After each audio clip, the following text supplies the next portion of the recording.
Finally, a moment of peace.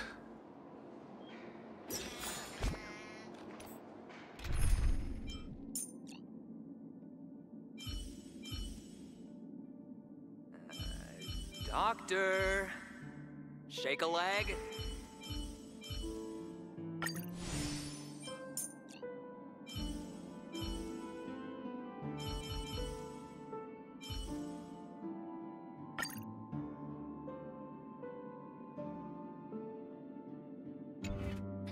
Without that pinball machine, neither one of us is going anywhere anytime soon.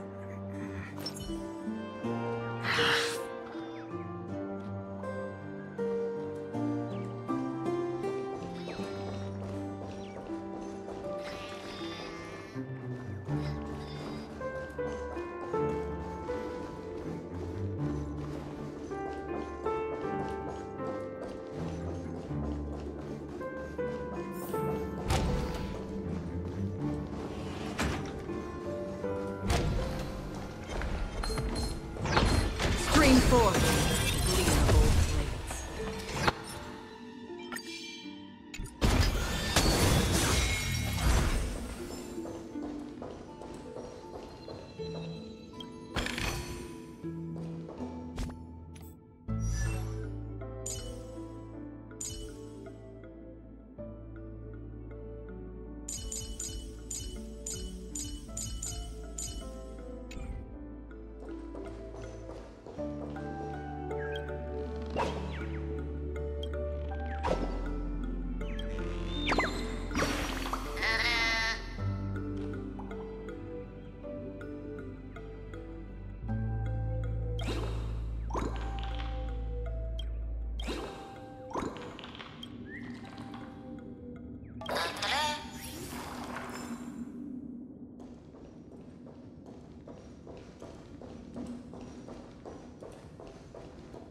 That's it.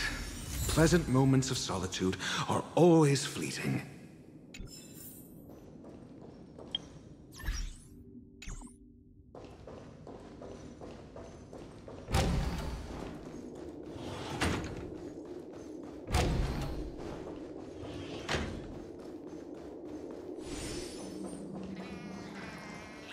Oh, you're back. Just place it here. Thank you.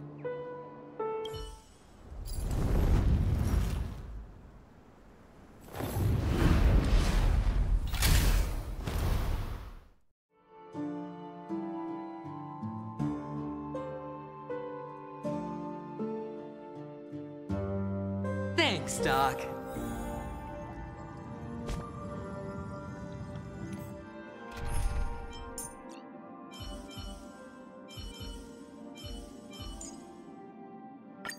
All or nothing.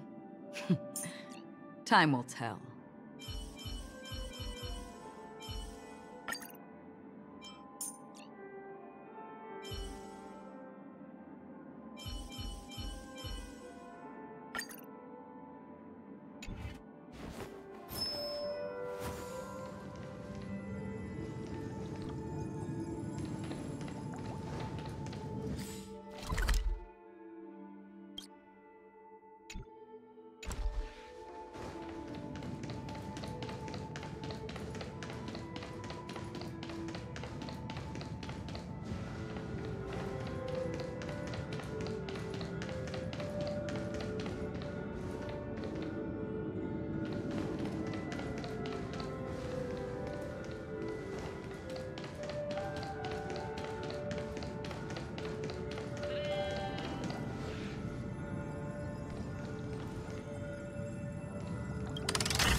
Horatio, you should come in here and take a look. The view here is breathtaking.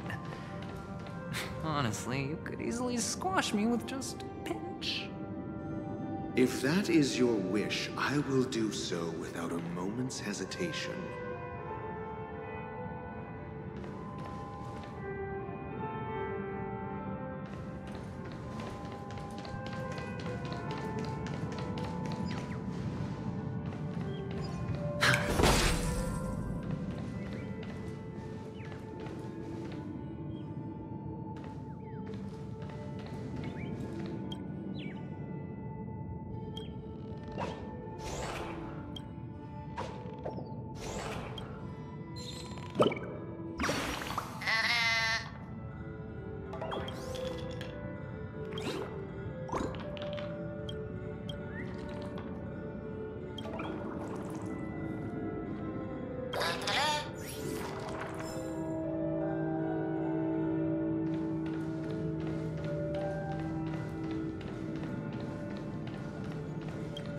Hold on. Piece of cake.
Stream forth.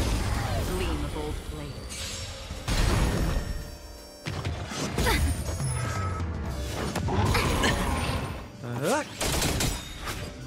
To betray my customers, I charge extra. Ready for another? Spend freely. I weep for the departed. It too shall fall.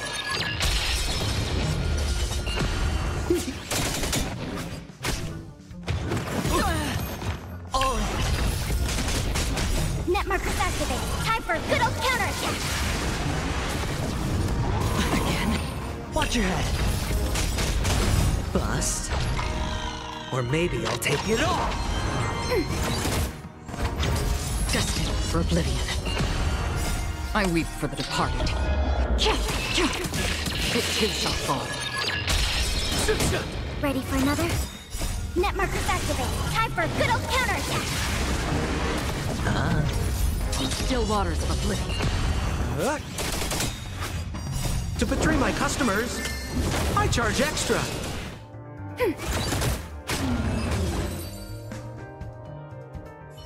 Hold on. Piece of cake.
And the joyous tour of Toy City has come to an end. Makes me feel sad. Penacony isn't all bad, right? I'll use this interesting experience as a talking point at the poker table.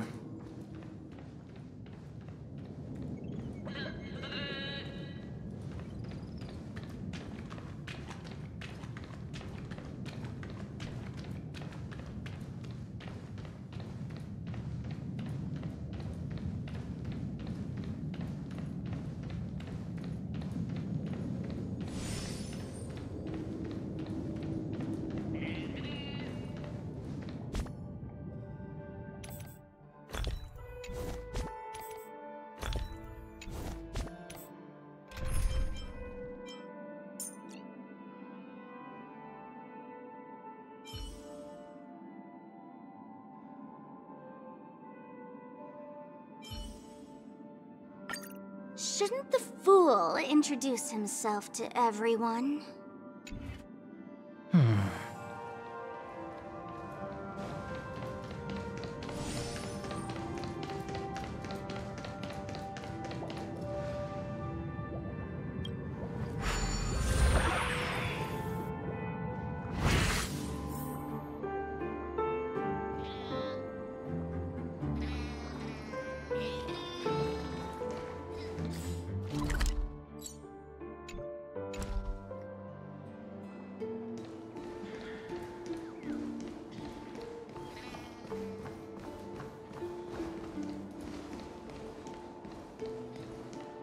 It's a pity you made it out of the sandpit alive. Sunday is just beyond this door. From my limited understanding, he's not someone easily handled. Are you prepared? Yeah. Only I believe he's the one who should be prepared to face me. Tell me about your plan. I don't have a plan. I'll just play it by ear. There are only two kinds of bargaining chips when dealing with people. Benefit or fear. Looks like sincerity isn't in your dictionary. Am I not sincere enough? There's no need to emphasize it. We've got to make good use of death. That man's sister is dead. He won't be able to turn a blind eye, and that's fear. And I'll help him find the murderer. He can't do it due to his status and position, but I can. And that's benefit. On what basis do you believe he's incapable, necessitating the delegation to someone from a rival faction, the IPC? Simple. Because that murderer could very well be a traitor hiding inside the family. Do you mean the Galaxy Ranger whom you accused previously? That was just an excuse, good doctor. There's something wrong with that woman. We need someone who can keep her in check. It's better to minimize the variables outside our control while we execute our plans. Moreover, I need to know her identity. If I'm lucky. She could be an important pawn. And it's good to have more helpful friends when dealing with this matter. But honestly, the murder case is likely unrelated to her. I believe my standpoint. There's a rat in the family. Otherwise, why would Mr. Sunday arrange a private meeting with us? This isn't an interrogation, but a secret negotiation. We'll see. Using Robin's death as a bargaining chip, I'll win back my freedom and power. In the end, I'll ruin this beautiful dream and create the grandest death. If the chance of winning is just beyond this door, even if that chance is close to zero, well, you can't win if you don't play, right? Ah, the charming audacity. To think that you, of all people, might emerge victorious, dear gambler. 3 chips are enough. All or nothing.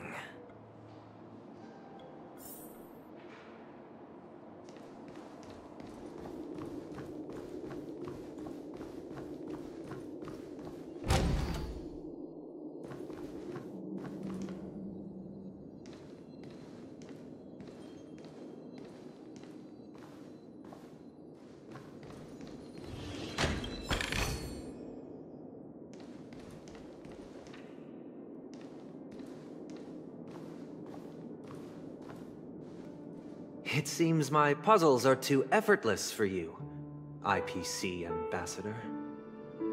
I appreciate your words. And I see you put a lot of effort into welcoming me, Mr. Sunday. However, this is no way to greet a guest.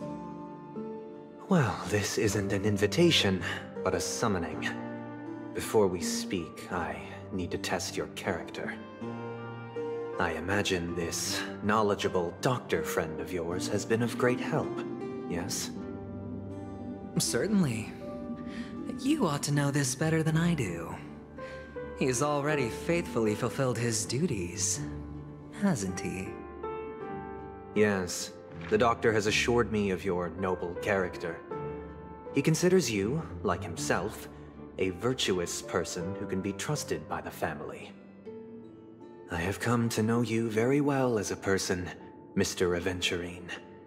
You're diligent, generous, and willing to cooperate. The fact that you succeeded in overcoming many obstacles just to meet me gave me the reason to believe in your wisdom and courage. But there's one thing I must ask you. That is, you've used your wisdom at the wrong place to meet the wrong person and put yourself in a situation where you shouldn't be, witnessing a tragedy that shouldn't have happened. You don't look too well. Am I making you anxious?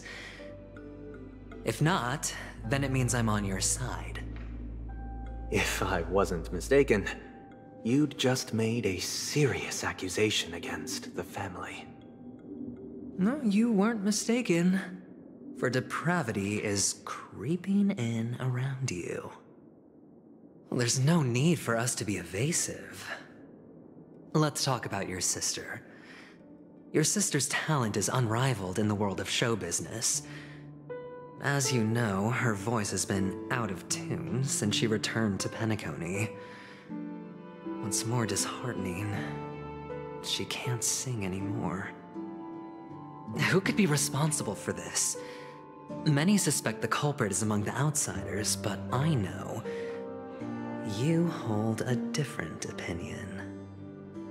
Now your noble status has become a shackle, preventing you from apprehending the murderer and avenging your sister's death. You're feeling anxious because you're out on a limb. But don't worry, I'm on your side. I'm immensely honored by your concern for me, Mr. Aventurine. Since you're so selfless and generous, I believe you wouldn't ask for anything in return, would you? Well, naturally, you wouldn't incur any loss from this. I just want to reclaim what is mine. My liberty and the personal items under the family's custody, the bag of gift money, and... the box in which the cornerstone is stored. That's right. Cornerstone. I've heard it's a treasured asset of the Strategic Investment Department. A sacred stone that seals the Preservation Emanator, granting significant power.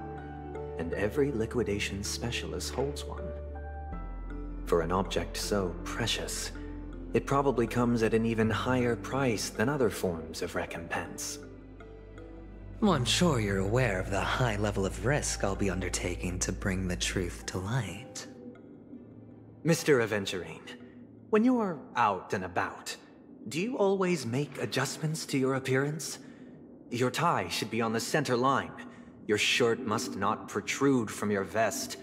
Your trouser creases should be perfectly straight, and always aligned with the tips of your shoes. Of course. But I don't, because it's not appropriate to do so in public. You should make sure everything is presentable and in order before leaving the house. I'm not the kind that takes risks. The cornerstone must be in the custody of the family. No room for negotiation. Please, don't let me turn you down twice. Sure. The gift money is good enough. I suppose you wouldn't mind that. After all, a merchant can't function without a bargaining chip. You compromised quicker than I thought. Unfortunately, It's a gambler that needs a bargaining chip, not a merchant. I can give you your gift money, but before that, I want you to tell me.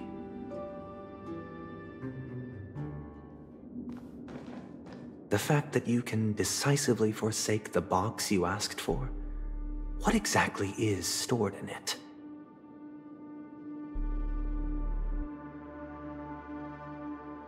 Oh, triple-faced soul, please sear his tongue and palms with a hot iron, so that he will not be able to fabricate lies and make false vows. What have you done? Under the light of the harmony, all wickedness is revealed. I implore them to shed their light, and I'll ask you questions on their behalf. Next, you have 113 seconds to prove your innocence and gain my trust. And if I refuse to answer? You can try, and we'll see if the harmony rejects you. Question: do you own a cornerstone? Yes. What a simple answer. You, too, understand that idle chatter leads only to poverty. Did you hand over the cornerstone to the family when you entered Penacony? Yes. Does the cornerstone you handed over to the family belong to you? Yes. Is your cornerstone in this room right now? Yes. Is your memory free from any kind of tampering or deletion, encompassing but not restricted to the techniques of the Garden of Recollection? Yes. Are you an Avgin from Sigonia? Yes. You even know about that? Do the Avgins have any ability to read, tamper with, or manipulate one's own or another's mind? No. Does it matter? Do you love your family more than yourself? Yes. All the Avgins were killed in a massacre. Am I right? No. Are you your clan's sole survivor?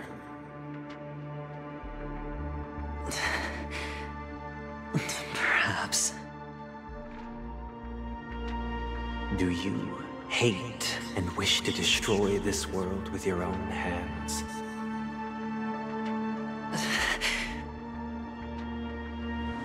I don't know. Interesting. Now, the final question. Can you swear that at this very moment, the Aventurine stone is safe and sound in this box?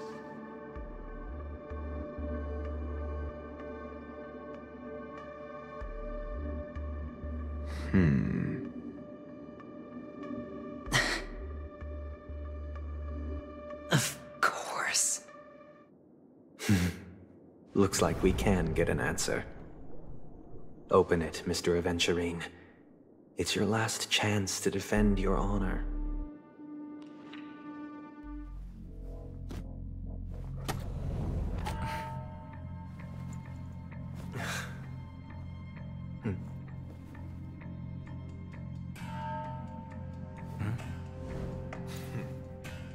Please.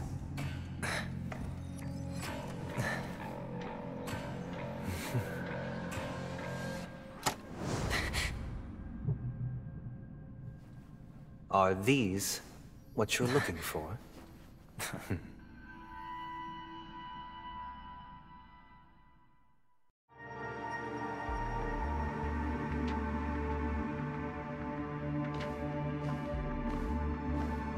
Since you came as promised, learned doctor, does this mean that you are willing to take the side of the family in this farce? What makes you think you can convince me? I've heard you haven't enjoyed Mr. Aventurine's company. I also understand that you're an avid learner who sees the pursuit of knowledge above all. In that case, you ought to realize that a competent scholar knows their position and wouldn't forsake more vital matters for the sake of petty pride.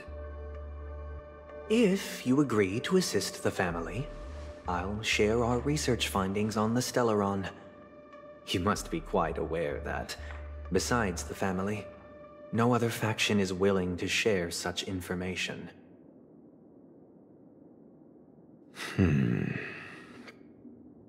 Cut to the chase. What do you need from me? I need Mr. Aventurine's comprehensive plan. Haven't you confiscated his cornerstone? You can't expect a featherless bird to take flight. But I've also heard the 10 elites in the Strategic Investment Department have united, progressing together in the interests of the IPC. You'll have to speak more clearly than that. The cornerstone, which Mr. Aventurine surrendered. Was it really his?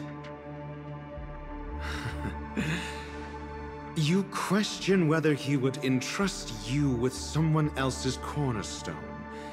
The 10 Stonehearts aren't as united as you think. Cornerstones are significantly more precious to them than their very own lives. But you know that he's a crazed gambler.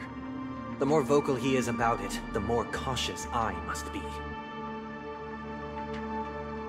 I never imagined someone would share his way of thinking. Honestly, you should see a shrink. Bring it. The box containing the cornerstone is unique, and only IPC senior staff and related members can access it. But I happen to be among them.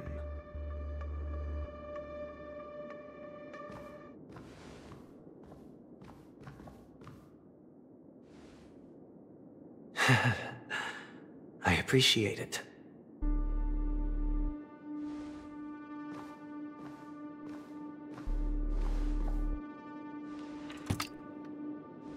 Unfortunately, your guess is correct.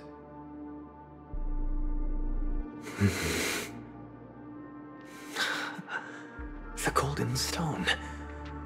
Its color and glow are similar to that of Klepoth's body. This is the very ruse he intends to use to fool you.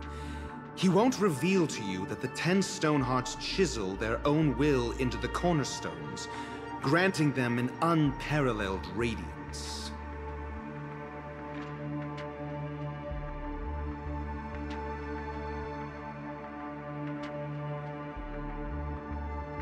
And this golden statue is also known as Topaz, not Adventurine, and it belongs to Topaz. So, do you wish to confront him? Not at the moment. I'm more interested to know the location of his cornerstone. The safest place somewhere you'd never think of. Because he never intended to hide it. In fact, that cornerstone has been in your hands from the very beginning.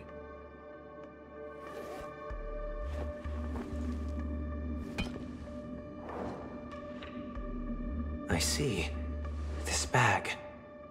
Mixing a cornerstone, more precious than life itself, with a bunch of worthless jewels, disguised as a gift of money waiting to be confiscated, is indeed in line with Mr. Aventurine's style. Then he makes up some trivial excuse, downplaying the matter, and requests the gift money. This is a gamble, one he's all too familiar with, betting on your single misstep, leading to a total loss. Learned Doctor, I am grateful for your help. The family will surely reward a righteous person like you. As for the villain, I hope he retreats in humiliation. It was all thanks to your friend with a keen eye that I could add a blot of utter failure to your storied career. Ratio, you wretch. Finally shown your true colors, huh? Oh, and just to remind you, you currently only have 17 system hours left to live. Treasure your remaining time, and savor the delectable aftertaste of defeat.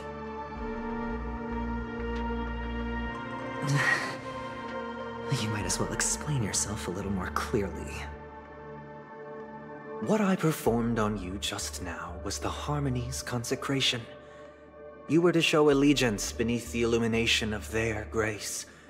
Yet you acted willfully, uttering nothing but falsehoods, transforming the consecration into a trial.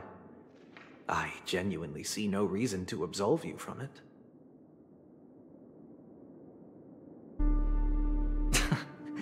Is this what the Harmony represents? But is it built upon constraint and coercion? You misunderstand, Mr. Aventurine. Punishment is meant for the irreverent, but I have seen your resilient spirit, and thus I offer you the possibility of a new beginning. Throughout these 17 system hours, you will be unable to escape the dreamscape, or contact any of your companions. You only have 2 paths before you, and it all depends on whether you can complete my test within the time limit. Should you succeed, you will be able to coalesce into the Harmony and be with your family. If you fail, you will suffer the wrath of the Eternal Centurion and fall into an abyss of doom. Sounds like I'm gonna end up the same either way. I indeed do need a servant to help me uncover the evil hidden in the family from an external perspective. I will purge the evil from the inside and bring the real culprits to justice within 17 system hours. When the time comes, compare your findings with mine. If both our findings align, or if you can provide me more insights, then they will truly be able to grant you mercy and honesty. Shameless hypocrites. You took everything from me and still demand the truth? That isn't fair. Your carnival reeks with the stench of cash. Nothing is achievable without it. This is meant to be an act of personal virtue, not requiring the family's support. Your bag is over there. Do as you please. I believe you can trade this bag of worthless jewels for everything you need. That's what gamblers excel at, isn't it? Off you go, Mr. Aventurine. You are free. I will wait here for your good news.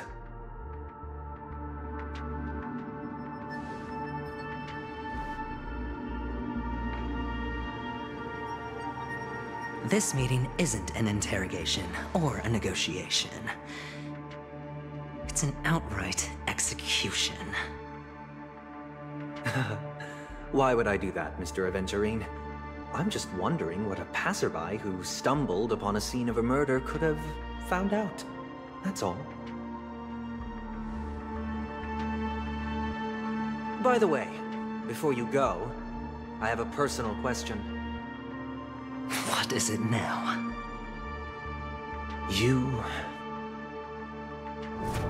Do you truly wish to bring about the destruction of this world?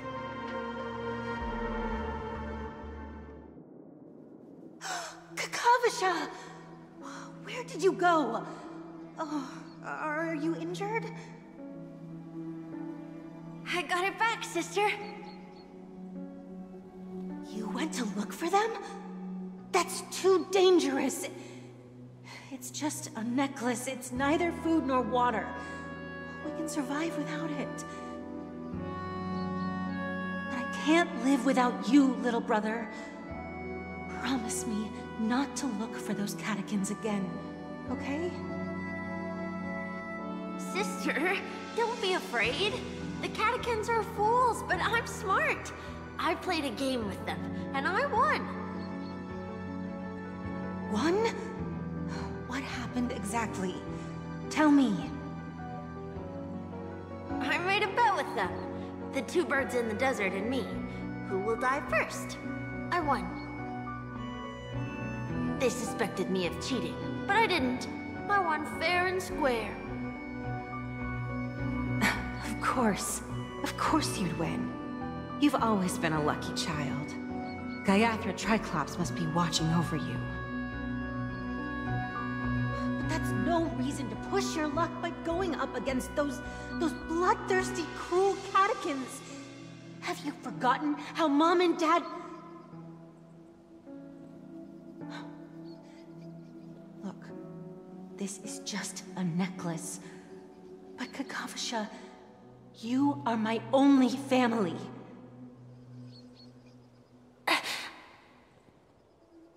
I'm sorry, sister. I thought you'd be happy. Because Mom left you this necklace. There'll be no next time. It is important, but not as important as you, my dearest brother. I don't blame you, but you must remember what Mom said. Pain and poverty are the trials of Gaiathra Triclops. She has also granted us a chance. And that's your good luck, Kakavasha. Your good luck is the most precious wealth we all Avgin have. You're a child blessed by Gaiathra Triclops and can lead the clan to happiness. So always remember to protect yourself and never resent the pain and poverty you're going through. All right?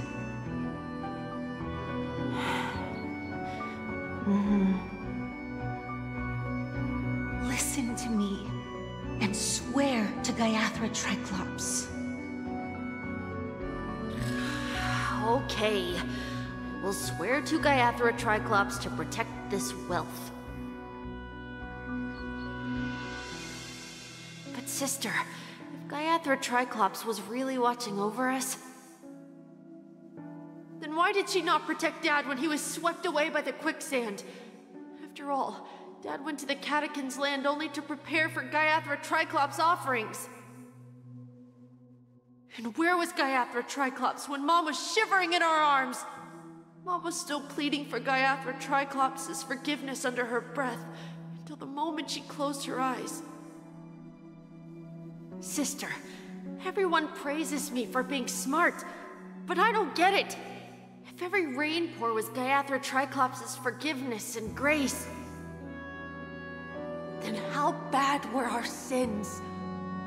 So much so that we were born in this world of death?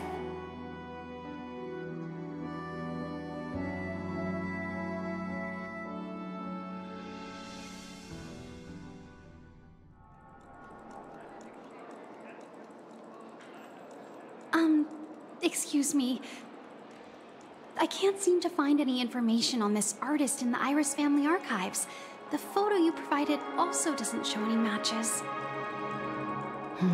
Just as I thought.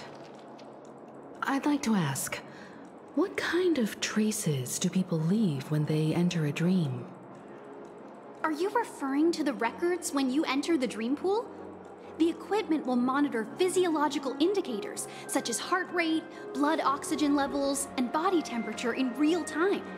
This data will be included in statistics and handed over to the family for the screening of any data anomalies. Immediate action will be taken once any illegal behavior is detected.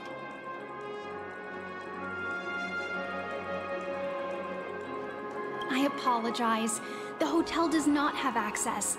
This information is managed by the Bloodhound family. We can only gain access if there's a problem. Looks like nothing can be found here. At least we know who to look for next.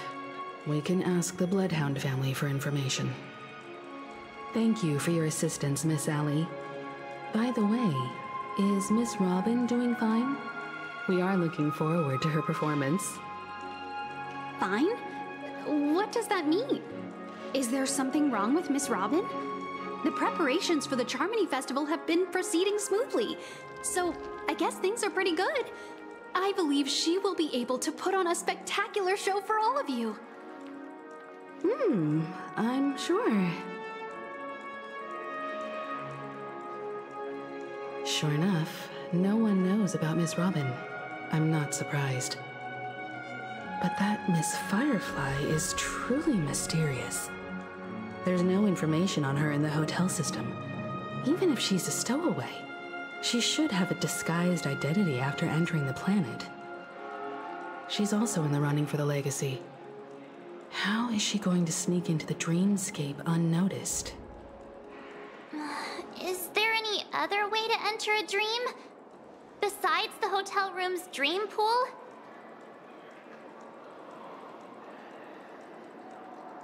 The Memo Keepers have abilities that are difficult for normal people to comprehend. In the memory zone of Penacony, they thrive effortlessly, a fact proven to us by Black Swan. The hacker girl from the Stellaron Hunters used extraordinary means to unlock the Dreamscape Hotel's seal.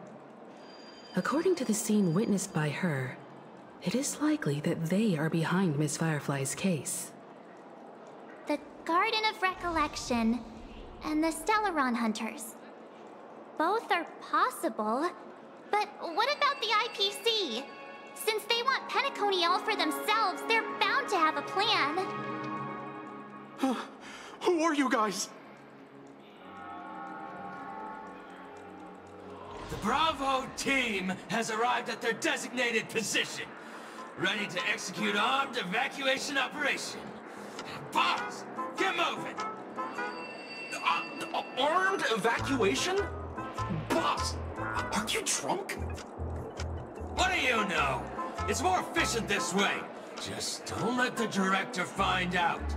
Act first, report later. Understood? Help! Help me! I spent all my year-end bonus on the snowball!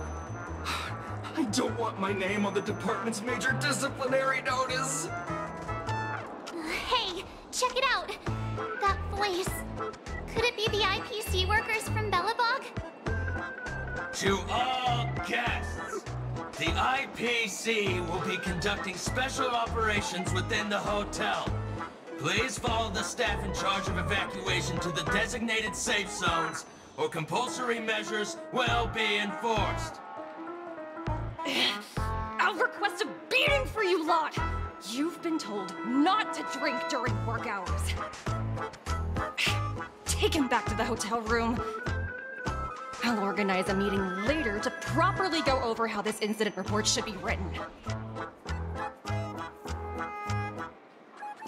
Miss Topaz? I never thought I'd run into you on Penacony. Oh, long time no see, Astral Express crew. Aventurine has told me a lot about your happenings. Huh?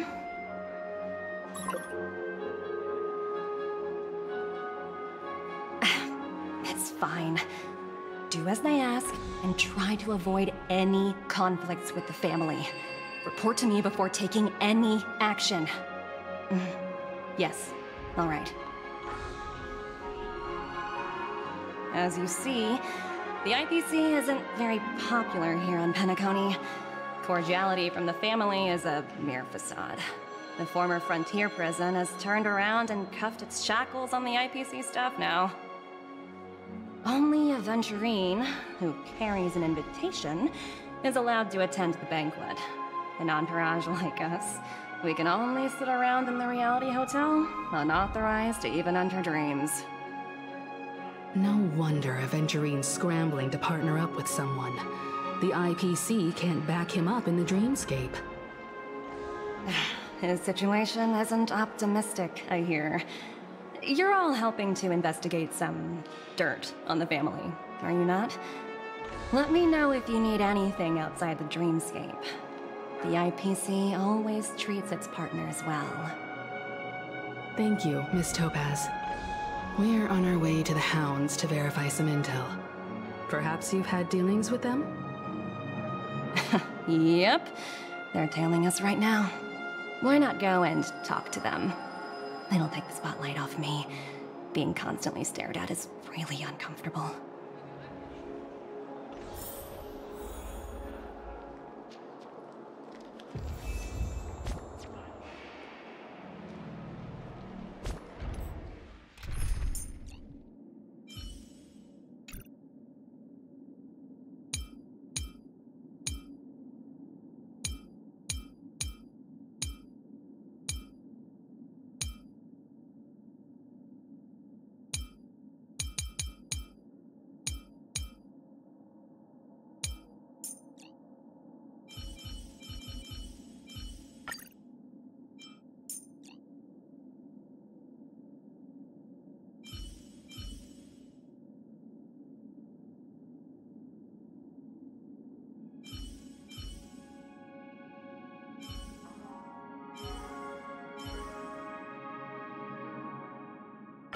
Miss Natasha! I thought I owed you a favor. Shouldn't the fool introduce himself to everyone?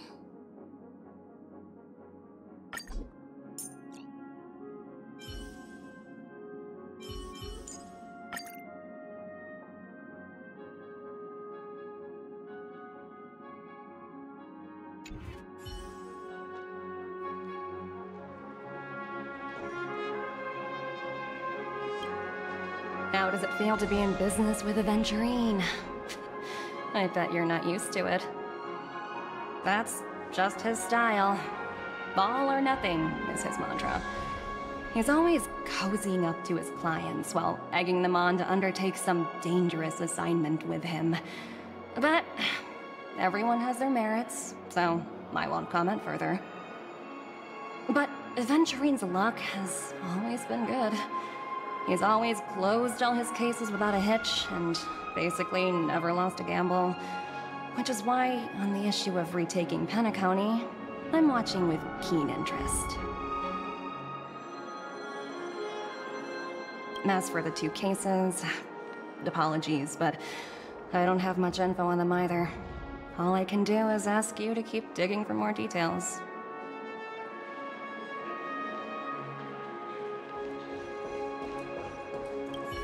Please, continue to investigate the case. All I can do is sit tight in the real world. I look forward to hearing your progress.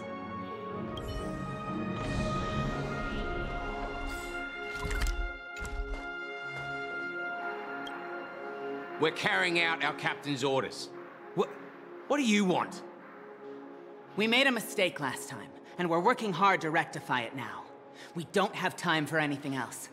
Surveilling the IPC executive Topaz, ensuring that she stays put at the Reverie Hotel during her time on Penacony. We've got the right one this time. So that's it. They were the pair who were after Firefly at the time.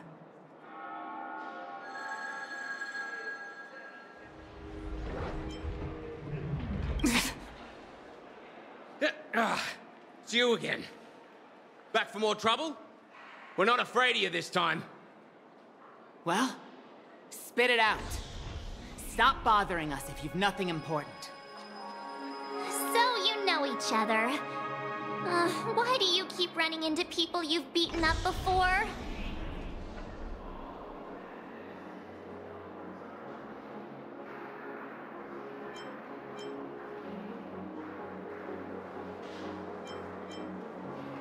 That's right. We're investigating a murder for the family. Can we speak to your captain about the case? Well... Hey!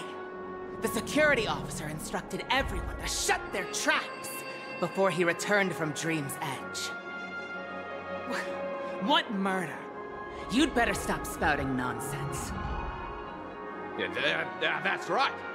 We have nothing to report. Please leave. Looks like they're not going to cooperate, but they did at least tell us that the captain is at Dream's Edge. Why don't we just look for the security officer then? It's probably Gallagher. The one she mentioned, right?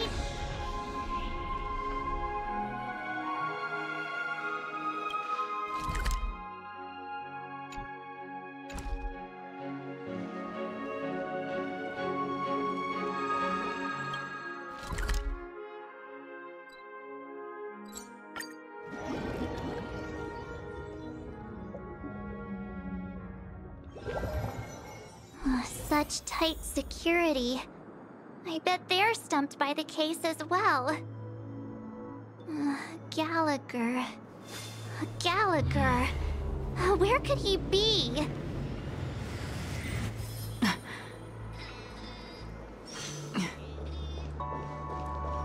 Constructing dreams is something we're supposed to be. Just as I thought, Miss Claudia's here.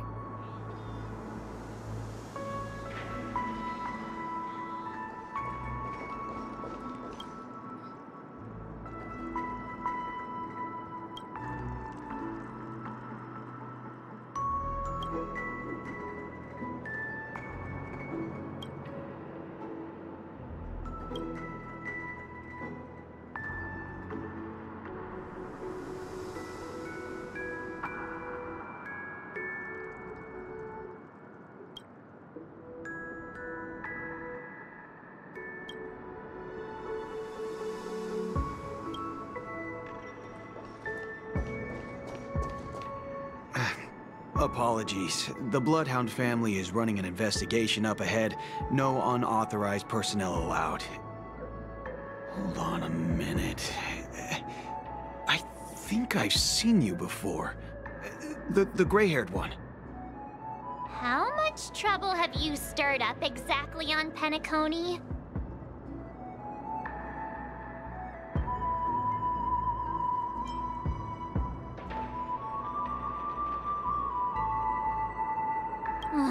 You think you look alike? Wait, are you for real? Not possible. It was you the last time, yelling about some clockwork friendship while beating me up with that silver-haired girl.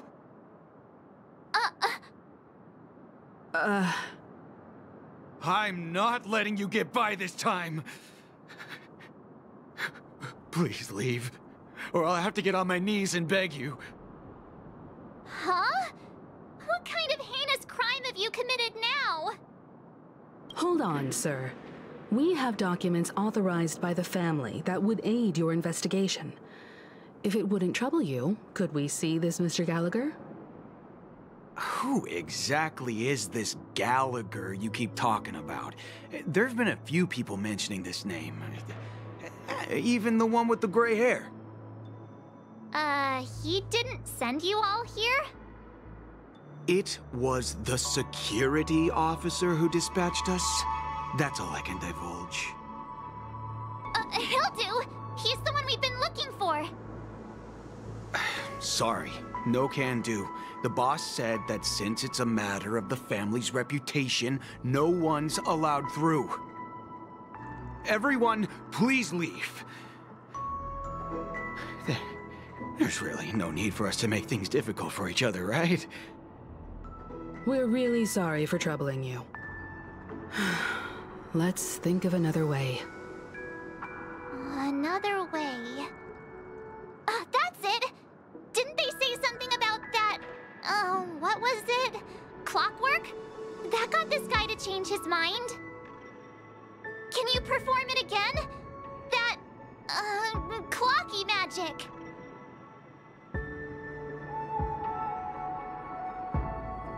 Please?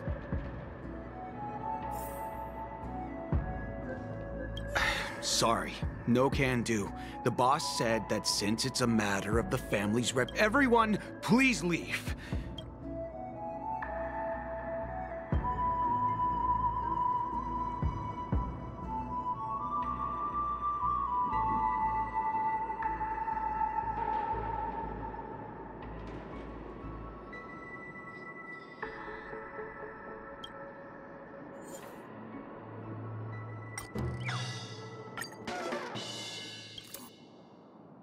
You punk.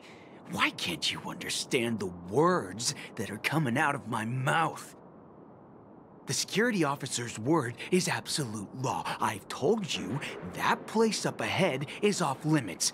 To wind, to rain, even if the Dream Master was here, they aren't getting in.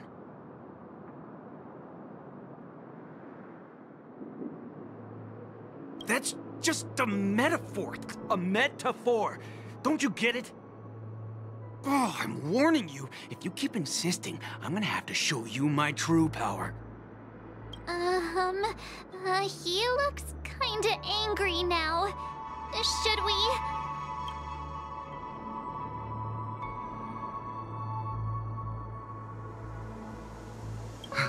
Humans never learn. Oh, great. Even if Klipoth were here, they wouldn't be able to protect him. There is no meaning to death and defiance. Why do you not understand? Sweet Dreams Troop, charge! Teach them a lesson they won't forget! Feeling spiffy? Still waters of oblivion. I weep for the departed. It too shall fall.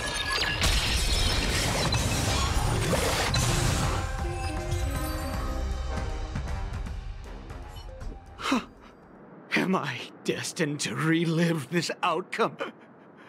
Looks like you and I have been plunged into a cycle of despair. Oh, what's he talking about? However, this time, I will sever the chains of tragedy. The only way any of you will pass is over my dead body! He doesn't have to be so melodramatic, does he? Looks like he still doesn't want to divulge anything.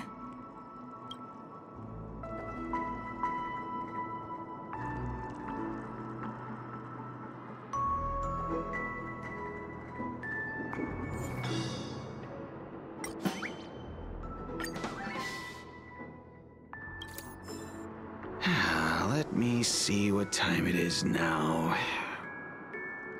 Whoa! It's this time already? What? Time to clock out! And no one's gonna stop me.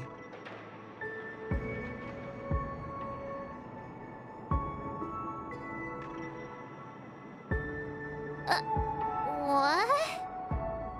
Huh? This clockwork trick of yours, it's kinda dangerous. At least he won't be getting in our way again. Let's go find that Gallagher and ask him the intricacies of the case. I was wondering what all the commotion was. Huh. Oh, it's you guys. Welcome. Since you made it here, what can I do for you? Hello, Mr. Gallagher, sir.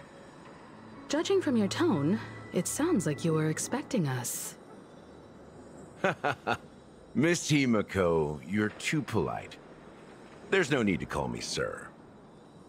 Mr. Gallagher, you even know my name. Of course I do. You folks are from the legendary Astral Express, and honorable guests of the Watchmaker. I had an encounter with this lady in the Golden Hour. I remember that little silver-haired girl was there too. I'm sorry for what happened to that kid.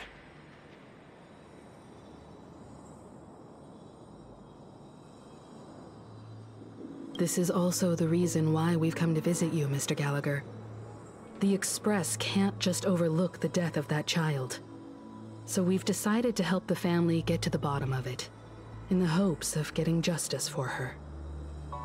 The Nameless involved with the family. What an unpredictable twist of fate. Why? What's wrong with the family? It's nothing. On Penacony, everyone loves the family.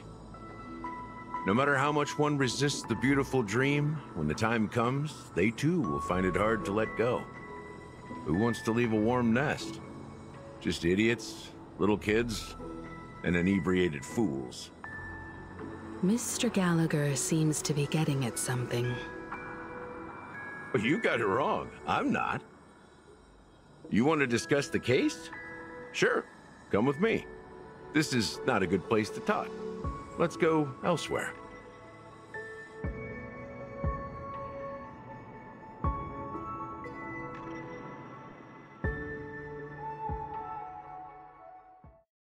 Even after that chilling tragedy, this dream is still running effortlessly.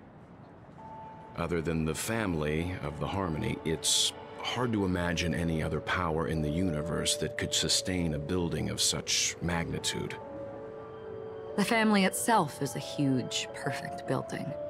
Like a living idol.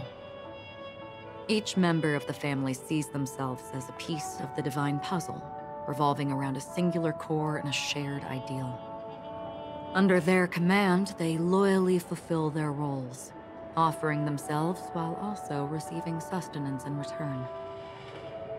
Interesting analogy. Perhaps that's why Penacony's beautiful dream has persisted for so long. But the human body has its limits, and so does the Divine's. That doesn't sound like the kind of comment a Galaxy Ranger would make. Just pointing out the facts. Mr. Yang will definitely have a better sense of what's going on than I do. Why do you say that, Miss Acheron?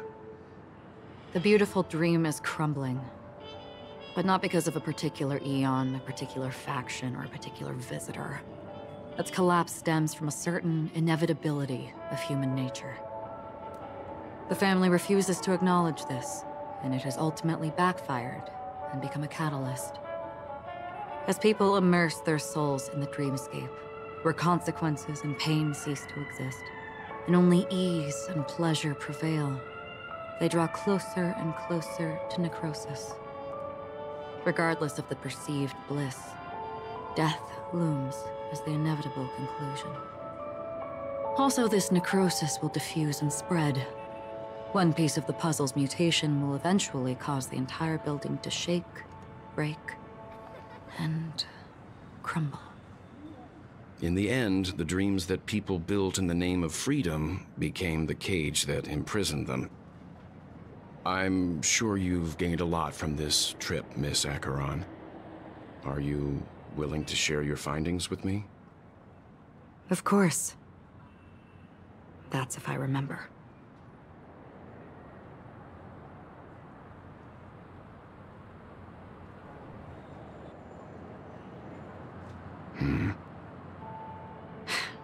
Don't mind me. It's just a habit.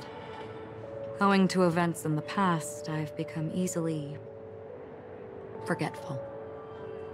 It's only when this sword is unsheathed that those hazy memories start to become clearer. Take your time. That should do it. I vividly remember everything that occurred on Penacony. Ask away. The moment of daybreak. I've heard that's where the Dawn Factory, which processes the foundation of the dreamscape, is located. Behind the dreamscape's song and dance stand many imagination factories. Workers create all kinds of whimsical works day in and day out in their dreams. Then they return to reality and sleep on a narrow bed in a room. A far cry from luxury. They say it will suffice. Experiencing the bizarre and motley dreamscape is the best reward. There, I encountered a young woman who had just come of age. The perfect time to indulge in beautiful dreams. Her greatest wish was to one day move to the golden hour and see the magnificent garments she had woven with her own hands. For certain reasons, her wish was difficult to fulfill. But I managed to bring her a garment.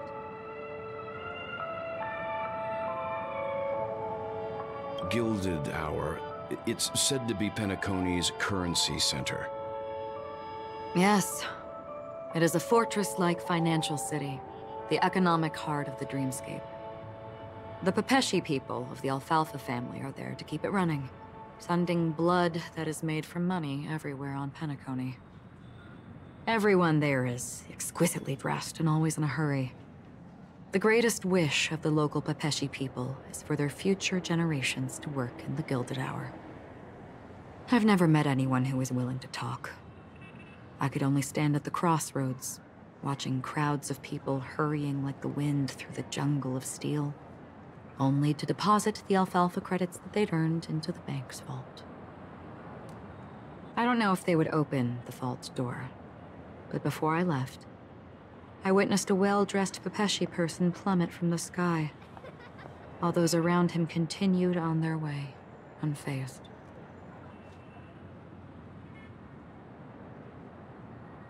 I hear the Blue Hour is very romantic.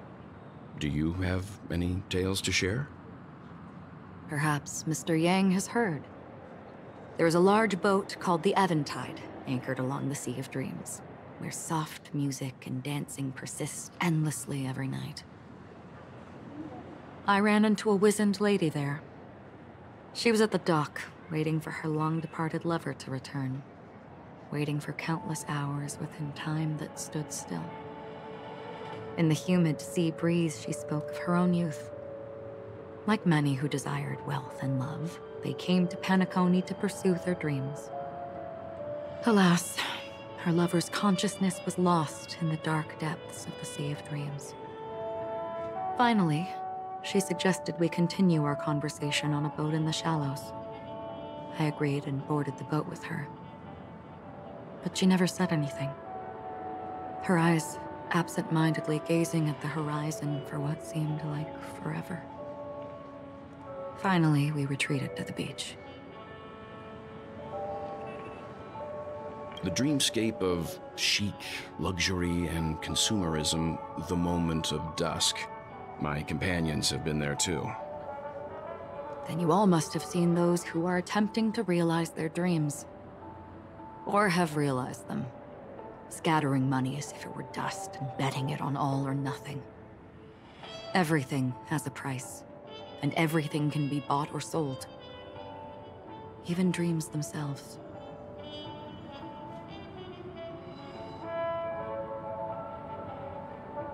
I saw an Intellitron there, who was preparing to auction himself. When someone wins a bid under stipulated periods and rules, he would do the buyer's every bidding, becoming that person's very possession. That Intellitron had been auctioned off a dozen times, and I participated in his 13th. That was the grandest banquet I had ever attended. But never again did anyone cast another glance at him. This time around, there were no successful bids for him. This is what I've seen and heard along the way. Someone once said to me, Penacony wasn't like this a long time ago, nor should it be. I've traveled through the reality and dreamscape of the planet of festivities, watched the tides of night rise and fall when time stopped for people, where the spirits of the rich and impoverished remain forever fixed on their own scales. This is why I think the collapse of the beautiful dream is inevitable. There might be a way to change everything. Perhaps. But if this is indeed the world that people desire, if this is precisely why life chooses to slumber, should we still seek to change it?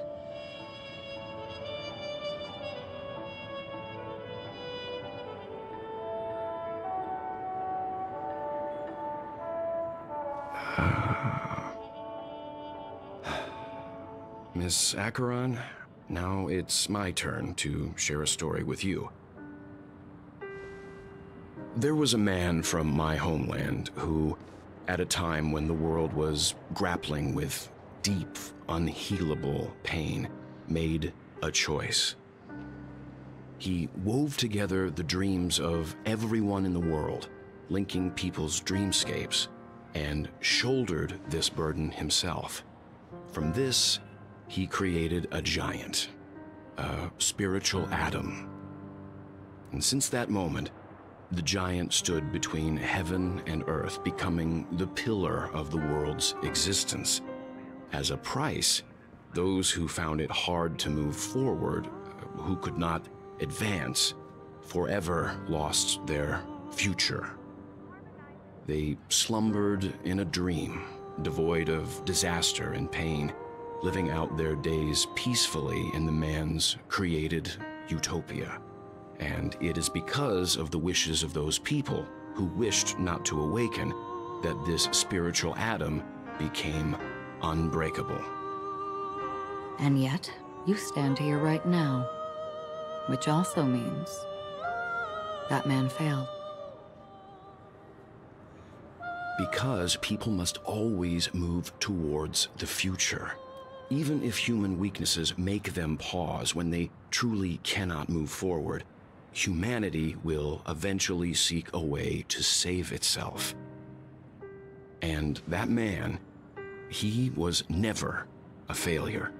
Like everyone in that world, he etched the possibilities of human nature into his heart. He was the sun chaser of legend, soaring towards the sky and embracing his final victory with his fall. He ascended to heights uncharted, only to come face to face with the sun, a place not visited by anyone before. His wings would melt because of it, only for him to fall into the sea. And after that, countless others would surpass him, soaring to even greater heights. A fitting metaphor for the Nameless's trailblazing spirit. Thank you, Mr. Yang. I know what you wish to confirm. The universe has innumerable similar, yet different worlds. In these worlds, there are innumerable people who look alike, yet don't. I too have embarked on journeys, encountering old friends with familiar faces on different worlds, witnessing their destinies follow paths similar to mine. So I will tell you. Even if not completely similar, the story you just told, it overlaps with my past. And within that abyssal dream, I ended that man's life. Alone. I am not who you think I am. Nor will my home be as fortunate as your world. I am sorry. It's fine. I don't mind, so long as I can alleviate your suspicions. There's something I still wish to know, Miss Acheron. Under that representation of the hunt, exactly what sort of power is it that has motivated your solitary journey thus far? Mr. Yang, before answering that question, I wish to continue the previous topic. I like your analogy very much. Indeed, birds are born to fly. But in a distant past, their ancestors could only gaze at the sky in envy. They saw that faraway ray of light from above the heavens, piercing through the clouds and blanketing the earth. And so, time and time again, generation after generation, the birds spread their wings and took to the sky, attempting to touch its ceiling, all because the sun was there. Then, what if the last bird finally soars into the sky, only to realize that the end of the light is not the sun, but darkness? Then why, exactly, do we even walk towards the light?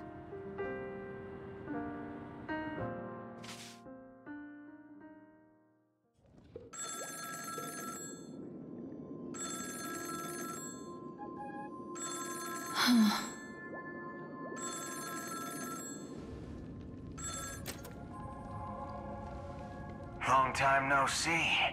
Having fun on Penacony? Acheron? This voice, it's not Constance. Could it be her companion? Though I don't know exactly what you are, or what you're up to, my bullets will find you. Until then, you best find a casket store on Penacony and ask the owner to reserve a good quality casket for you, imposter. Imposter? I see. She gave my whereabouts to someone who's tracking Acheron too. Who are you? Huh? Did I make a mistake? Who the heck are you? I'm the Garden of Recollection's memo keeper. Not bad. This is the kind of tough challenge I like. You that imposter's bodyguard? Never mind. It's fine. I'll leave a round for you. So get that forehead clean and wait for me. I don't know what you're talking about, but you know Acheron, the Galaxy Ranger, yes? I have something to ask you. Are you asking me to write your will? Sure. Go ahead. Not quite. I only want to ask, how exactly did she become a Galaxy Ranger? She's clearly not a path strider of the hunt, but you are, aren't you? Tell me, what's Acheron's deal? Sure. Heck, never thought I'd come across an ally. What a stroke of luck. Well, I'll be on Penacony soon. Memo Keeper, go buy a bottle of his Donna's White Oak and warm it up, and I'll raise a glass to you. That lady's passed. Well, nobody knows. But if all you want is a simple answer, sure, you best get a chair and take a seat. That woman, named Acheron, is an emanator who should not exist.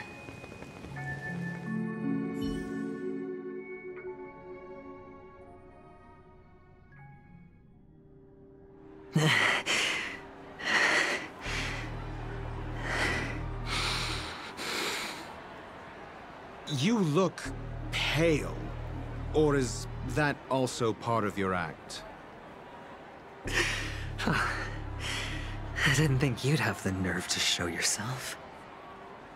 I thought this was exactly what you wanted. After all, I faithfully fulfilled my duties as you instructed. Just tell me if you can't hold on any longer. So, the genius of the Council of Mundanites wants to be my Undertaker now. What an honor. Yes, and I'm pretty sure the people at the Strategic Investment Department would love to be notified of your death in due time. But let's not forget, you won't be seeing them, because I'm the manager of this task. Great. Then tell your people that Aventurine is ready to go in 17 system hours. Oh, you've got a lot of nerve. How exactly do you plan on completing your task while your hands are tied by the Harmony? My conversation with Sunday convinced me that there's a traitor in the family, and that they hold the secrets of Penacony. So, I took the opportunity to set everything in motion. I even managed to recover the gift money. Things haven't gone this smoothly since I walked through the doors of the Reverie. Now I'm only one step away from victory. Let's just wait and see. Sounds like a very elaborate way of saying that you failed. That's all I can say. Have you forgotten, Doctor? You betrayed me. Go. Do what you must. I look forward to the sight of the IPC fleet surrounding Penacony. You've achieved what you desired, haven't you? That's true, but what's your plan? Did you conceal an orbital support beacon in that gift money bag? Well, who knows? Maybe that's why I'm handing out cash even when I'm about to bite the dust. You are indeed a gambler. An insane one at that. Well, maybe I am. Who knows? Fine. Here, take this. Open it when you're on your last legs. You'll thank me. What's this? Medical advice?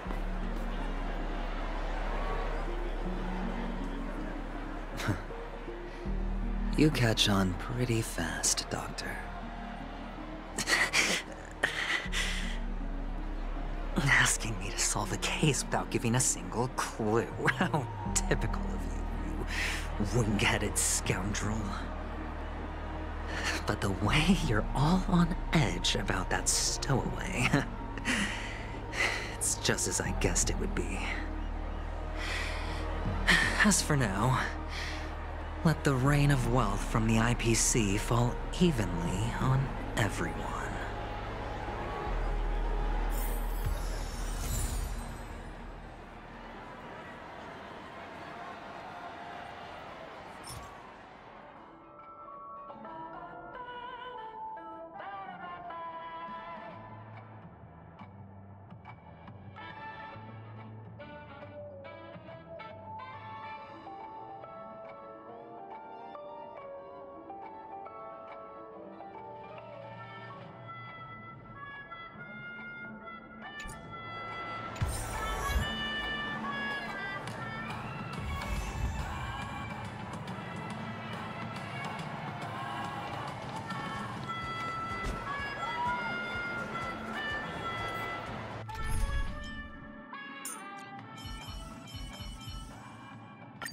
All or nothing. Time will tell.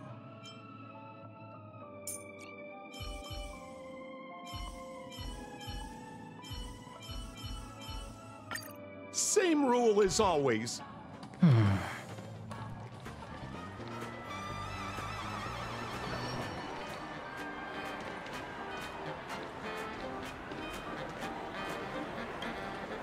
Would you be willing to support my performance? And keep the Song of Beauty alive in the cosmos? Wow, how fabulous! But why would you give such a wonderful gift to a random stranger like me? Well, you see, I can't bear to see anyone in this sweet dream suffering from poverty. That's incredibly kind of you. Thank you so much, sir. If you ever get the chance, please, feel free to come by and indulge in my singing. Sure thing. Oh, by the way, do you happen to know anything interesting about death? Death? That's a pretty scary topic, and it doesn't really match the mood of this sweet dream. Oh, you see, I'm a tabloid reporter collecting ghost stories in Penacony. As you know, the more chilling the stories, the more attention they get. Maybe you could help me out. Well, if you're up for some gossip, it's not about death, but there have been some rumors about a guest at the reality hotel who fell into a deep sleep and didn't wake up. It was like they were in some sort of coma. Nobody knows what caused it, but luckily the customer eventually regained consciousness. Well, all customers are under the protection of the family, after all. Thank you. This will make for a very juicy headline. May Shibe protect us. Unexplained coma. That's actually what happens to your body if your brain dies in a dream. but unfortunately, the customer ended up waking up in the end.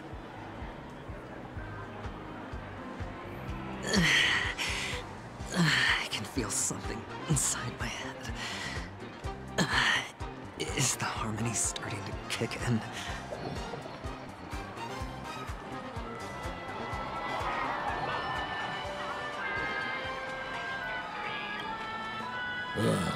The world has truly lost its way.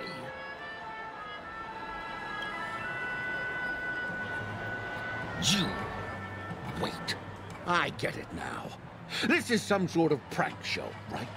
You must have some cameras set up around here to film yourself doing good deeds, right? You youngsters are always looking for a quick way to get an audience. But you know what? A truly great show never comes easy. A great show will start soon, old man. But before that, I need to ask you something. Do you know where I can find death in this dream? Ah, I see.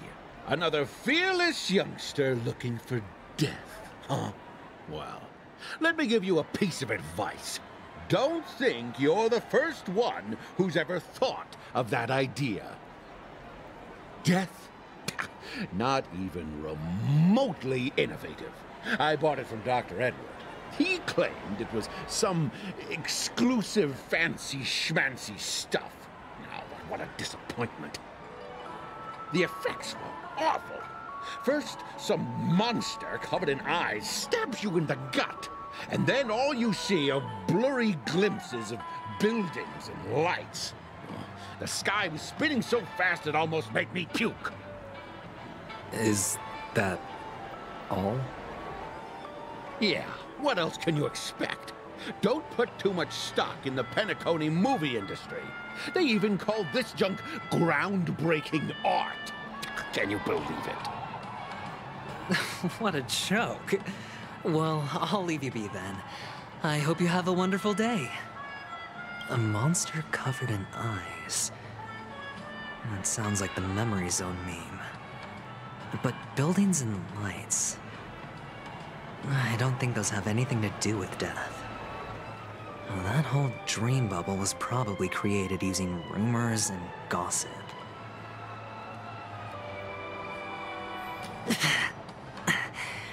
The disturbing voice in my head.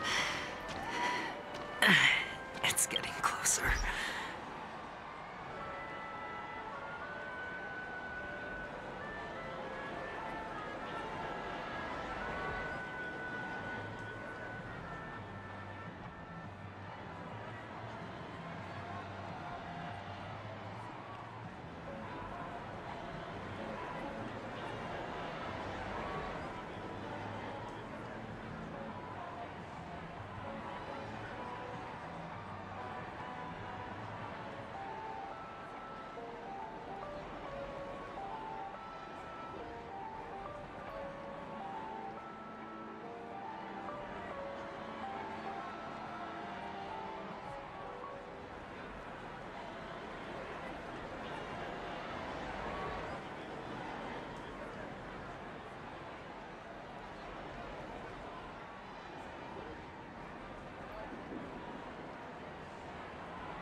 A sip of liquor. A blissful reprieve. To drown 1,000 sorrows. Let worries leave. I know I have what it takes to become a poet. Oh? Oh. You're giving these gems to me? Didn't expect to meet such a generous soul in this place. Or are you just pitying me? Well, it really doesn't matter. As long as I have Soul Glad, that's enough. This is just a dream after all. You really shouldn't drink so much Soul Glad, my friend. It's not good for your health. Oh? Maybe I really should quit. But not before meeting the Devil of Soul Glad. The Devil of Soul Glad? Care to elaborate? Yeah. It's a seahorse with a long neck. They say it loves to appear to drunk people, especially the ones who are passed out on the side of the road. How funny. Yeah. Very funny indeed. Thank you.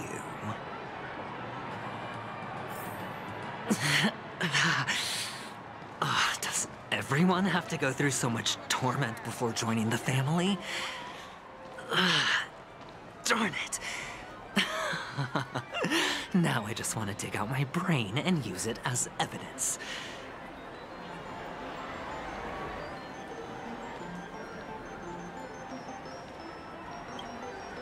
Take care, my friend. If you ever find yourself in danger, remember that the hounds are always ready to help.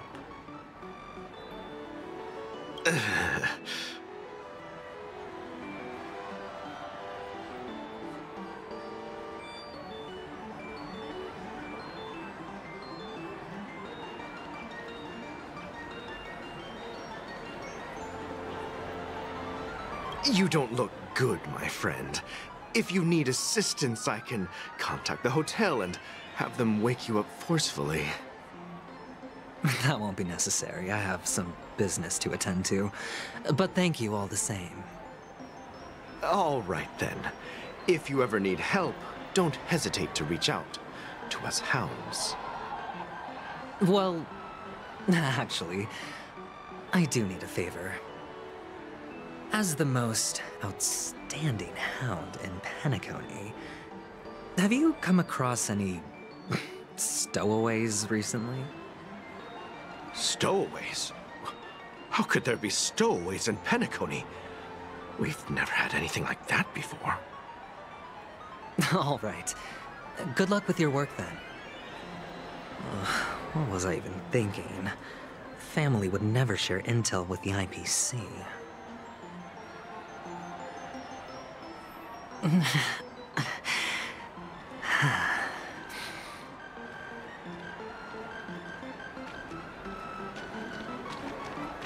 is the one. It has to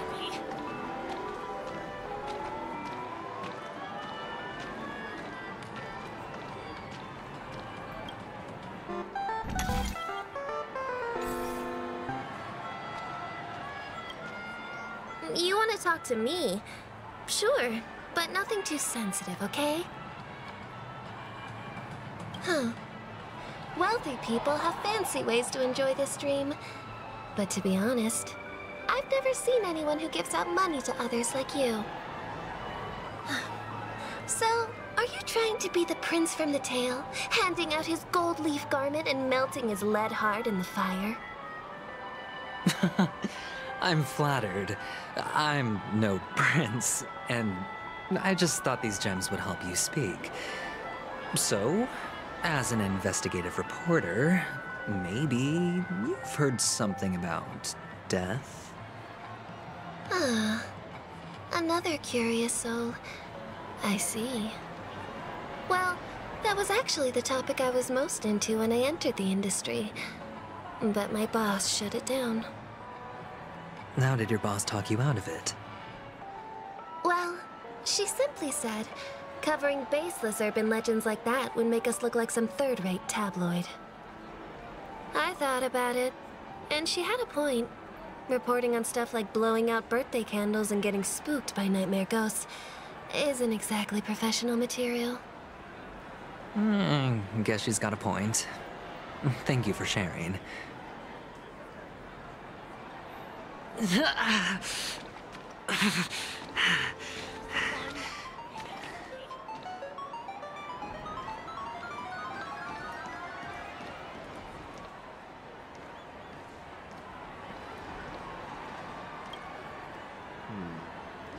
Were you wanting to talk to me?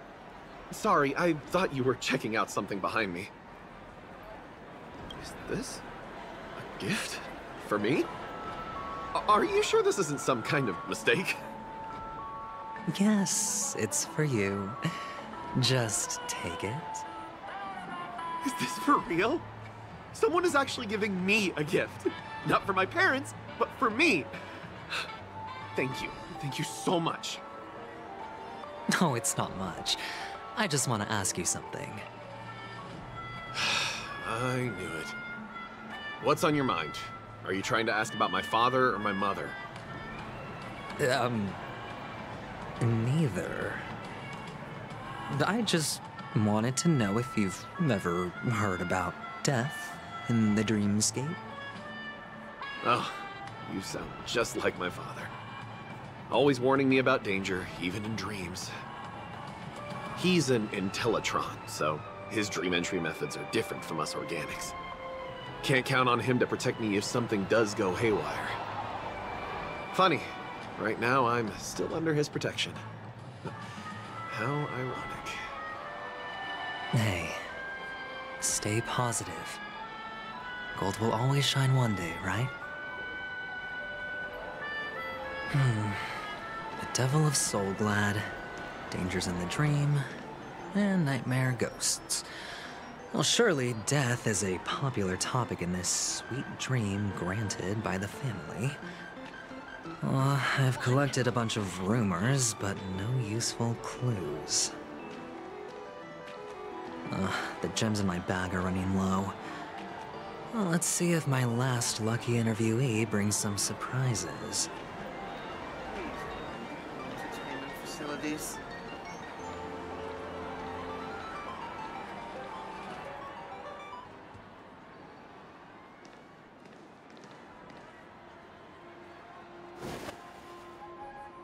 Remember what I said. You Sigonians are better off hiding in the sewers. Look at you, snooping around and sticking your nose everywhere. Is the smell of death so enticing, my fine fellow? Oh, it's you, masked fool. I should have guessed it. You're the imposter who appeared on TV after Robin's death, right? I heard you got caught by the family. I gave you a clear clue. Befriend a mute. Simple and straightforward, you know? And what did you do? You messed it up and ended up as their prisoner. I told you to make friends with a mute, not become one yourself. You really let me down. What do you mean? You know better than I do. Who watched the little songbird that couldn't sing perish right before their eyes? You did, Blondie.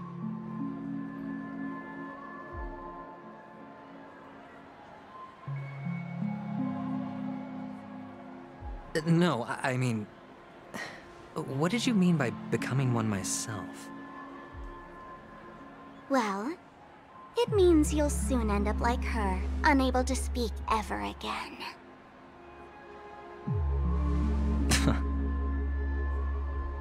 But it's a good thing if you ask me, because... Because I'm getting closer to the truth, right? Oh? Why else do you think I'm handing out cheap trinkets all over the streets, fool? All part of the act. Fool's bait. The more pathetic I seem, the more likely you'll come sniffing around. So, now that I've drawn you out, will you reward me with an answer for my efforts? Why should I help you? Don't you want to see Penacony descend into chaos? Well, I can make that happen. I just need an answer to one question. Back then, when you asked me to find a mute, did you really mean Robin?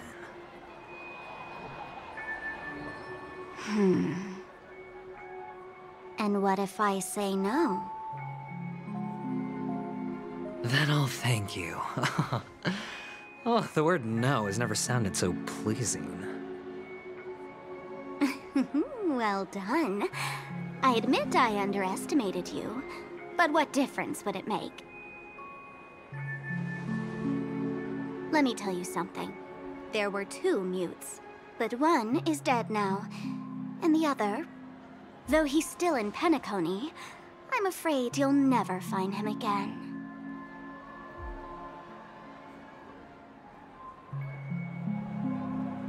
Now I'm completely sure that I was on the right track from the beginning and never strayed, fool.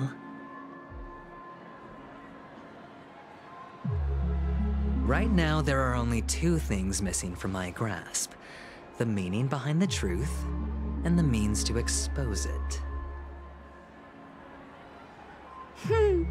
How impressive. That's quite a fancy way of saying I haven't learned anything so far. Not exactly. I've gathered enough clues to prove its existence, and that's enough for me.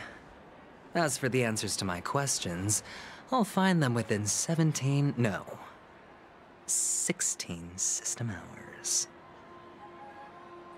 Oh, really? Only 16 system hours?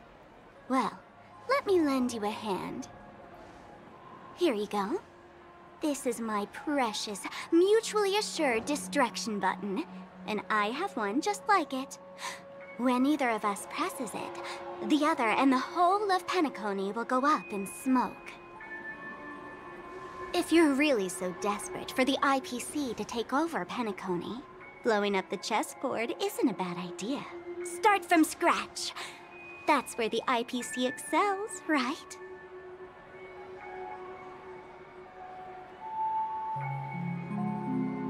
Just press the button when you're at your wit's end. And of course, feel free to reach out to me for my hospice care, too. Oh, a deadly button, huh? Well, I guess the family didn't take your threat seriously at all. Otherwise, how on earth did you manage to bring it in here? I have my own ways. That's all you need to know. Well, I'm afraid I'll have to decline your offer. Who knows if your little gadget will actually work. By the way, I have no plans to search for the other mute friend you speak of, but it's good to hear that he's still here in Penacony. I'll handle the rest myself. I'll orchestrate a grand finale for the downfall of the family. And at the climax, the walls will crumble, people will wake up, and those who couldn't speak will find their voices again. When that time comes, go ahead, press the button, light up the sky with a magnificent fireworks display for me. Catch you later, fool. You're still talking big. But sure, if that happens, I'll stay true to my word. Just don't let me down now, okay?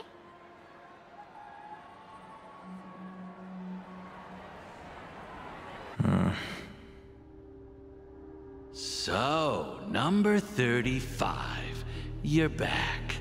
Like your new lucky charm? Can Can a commodity code really be considered a lucky charm?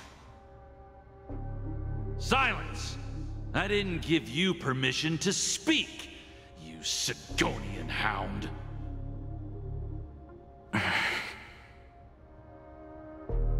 The guys in black didn't say much, so I've no idea what you did to save your skin in that massacre back in the day. But I figured you must have had good luck, so I bought you. From now on, you and your good luck are my assets. Are we clear? Your first task is simple. In addition to you, I've purchased 34 other slaves. Go and play a game with them. You came out alive after 2 days. It proves that you are the real deal. You're insane. Testing out if you're a good product. Aren't you worried that the money you spent on me will go to waste? I've got stacks on stacks, Blondie. The slave market is never short of self-righteous brats like you. But you look good, and that's why many customers are betting their fortunes on a scrawny brat like you. So go along now, and don't let your master down.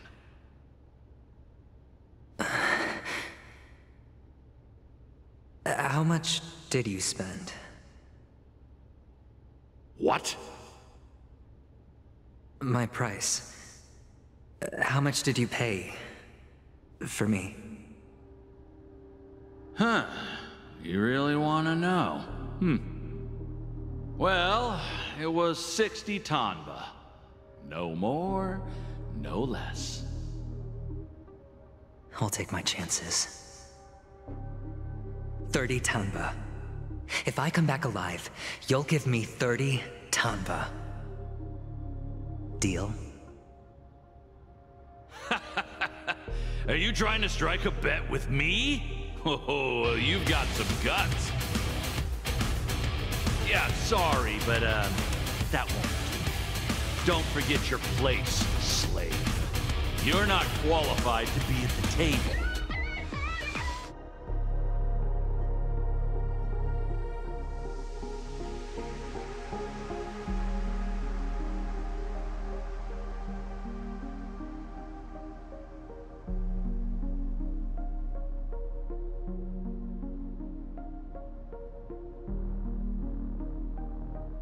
You're just a chip. A life thrown away in someone else's hands.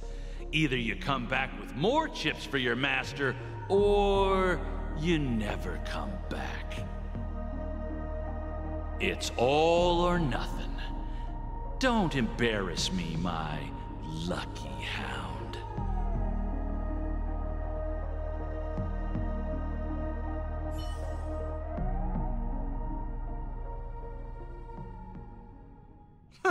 What brings you here, Gallagher? Some friends from the old days. Do you have a moment to spare, Siobhan? Oh, I have the whole day to spare. Ladies and gentlemen, welcome to Dream Jolt Hostelry. This bar offers a wide variety of drinks, but we draw the line at Soul Glad. Why settle for ordinary when you can experience extraordinary? We're dedicated to serving up nothing but pure joy and laughter. What would you like to drink? I'll whip it up for you. Oh, look! A lady as cool as Serval!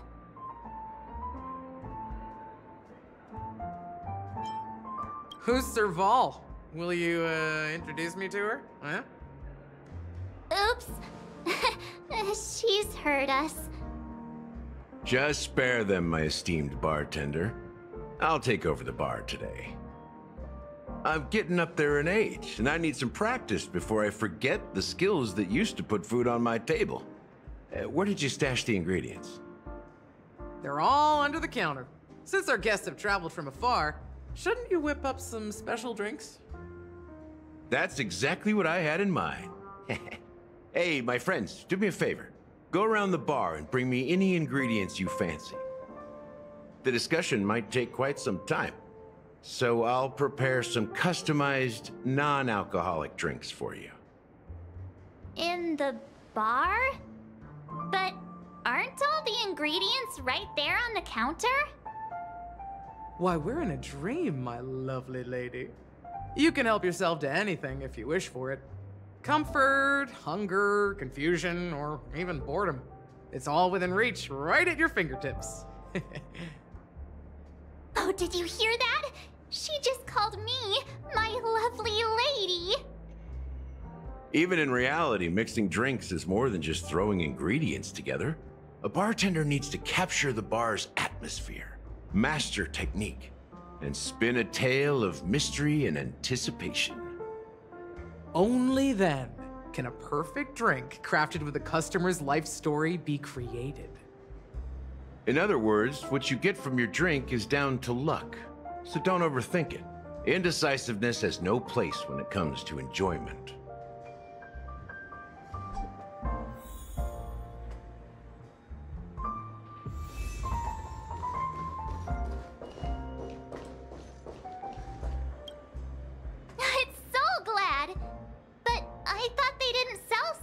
At the bar. Let's give it a shake. Nice, it's still fizzy and has a long shelf life. That's possible. You see Soul Glad everywhere these days, so it wouldn't be a surprise if someone brought a bottle here. Why don't they sell Soul Glad in this bar? Did something happen? It's all about the bartender's pride. It wouldn't make sense for customers to come here and order drinks they can find anywhere else. That's the mindset I use when I brew my coffee.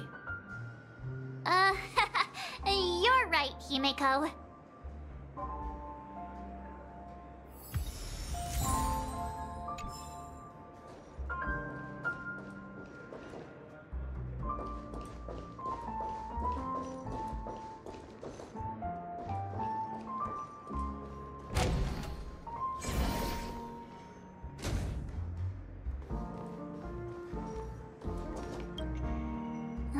Can this be used for mixing drinks? Oh, and there's a note underneath. Exchange with your precious things. Oh, what should we exchange for it? And who should we give our stuff to?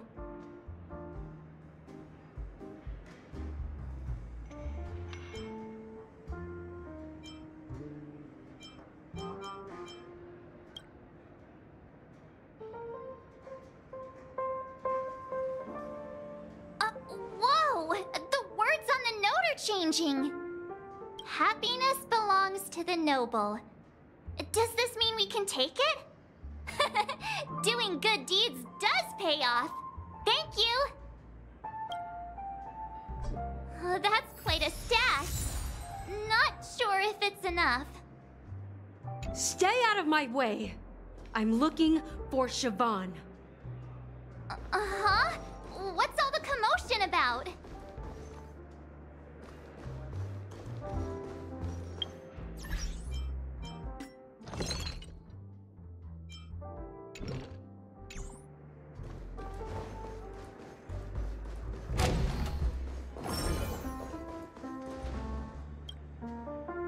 Hey, look at all these chips scattered everywhere.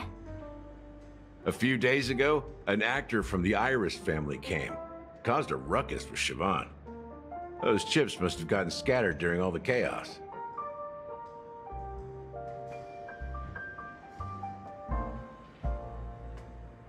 Nah, it turned out to be a landslide victory. That being said, opening a bar in this place, filled with monsters, is quite a feat. Siobhan must have a lot of tricks up her sleeve, right? You'll have to ask her yourself to find out. But I have a feeling she won't budge unless you impress her with an incredible drink.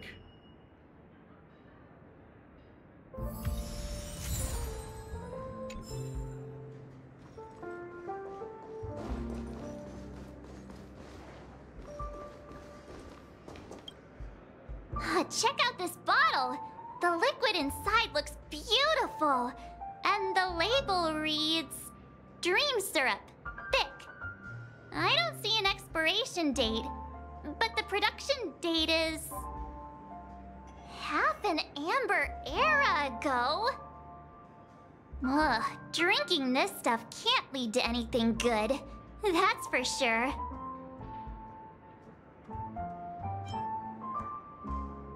That's true, but this really doesn't seem fresh. Did you find the bottle of syrup I've been hoarding? Don't worry, it's all just a dream and it won't upset your stomach. It's been aging for years and should have a refined taste by now. Feel free to have some. It's perfect for entertaining lovely guests like you. Ugh, then we'll keep it for now.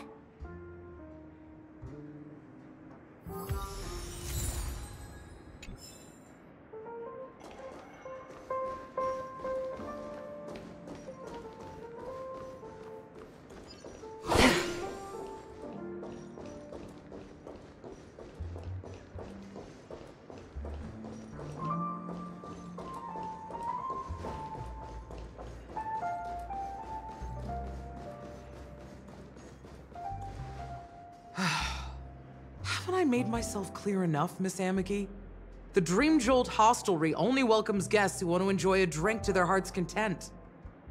I'm sorry, but I'm not interested in your proposal. But you have the talent. You'll attract a huge audience. You're destined for the Iris' stage, not for this rundown shack. Come with me. We'll become the talk of Penacony, a shining light into every corner of the dreamscape. Please, Siobhan, I really need you.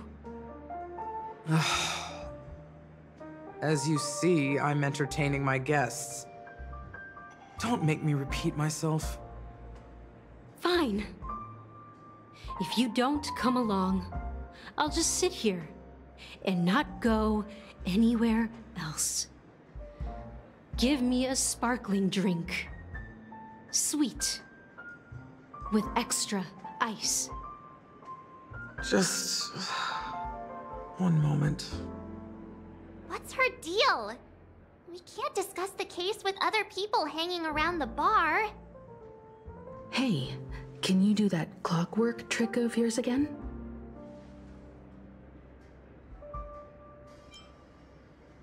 Time is running out. We need to hurry. Yeah, I'm counting on you.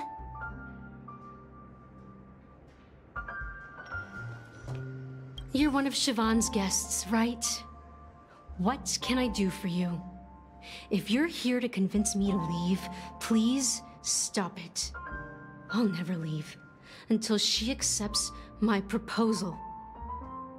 I just don't get why she won't leave this place. This rundown shack with no customers whatsoever.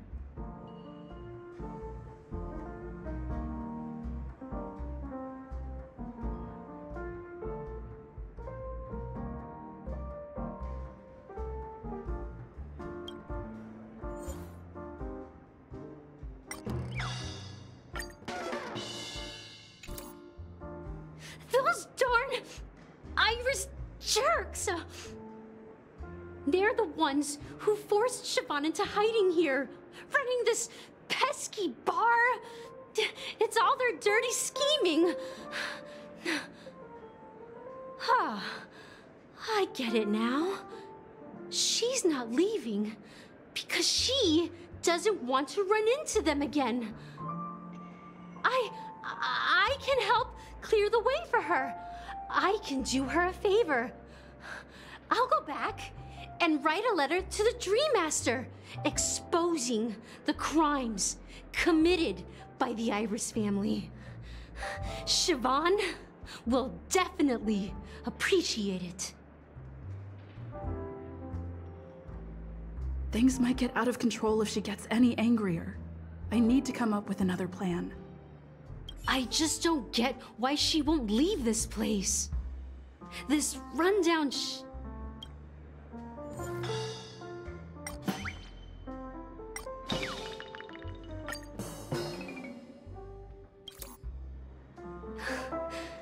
It's ridiculous, right? Our paths were never meant to cross, yet I'm still holding on to her. I'm too timid and shy, longing to shine but afraid of stepping into the spotlight. I need her guidance, because I'll never be able to do anything alone. You don't know Siobhan's past, and you have no clue how radiant she used to be. Even among the talented Iris family, her skill was unmatched. I know she probably thinks I'm just trying to ride her fame to get ahead. But all I want is for her to reclaim her place.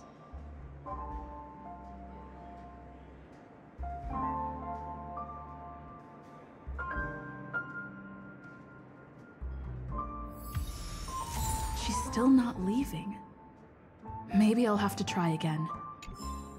I just don't get why she won't leave this place.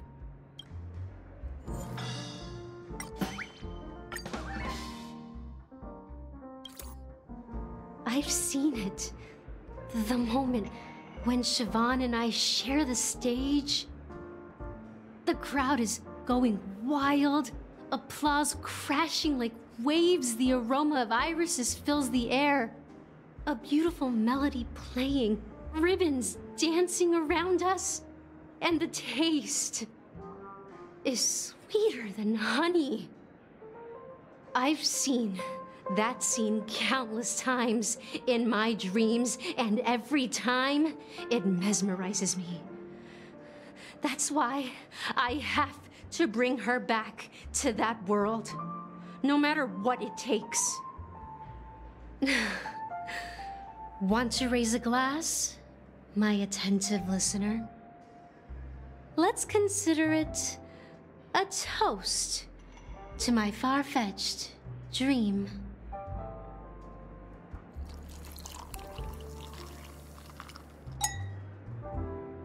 Well,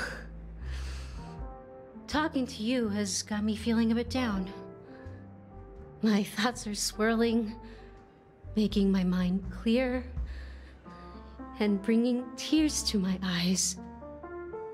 Maybe I should find a place to reflect on what Siobhan truly means to me. Here's the payment for the drinks. Please, pass it on to her. I'm leaving now. Amaki has left? That's good for her.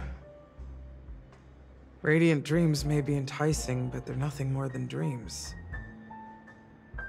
Her drink is on the house. Please keep the money. When you're ready, go to Gallagher. I can tell he's itching to show off his skills.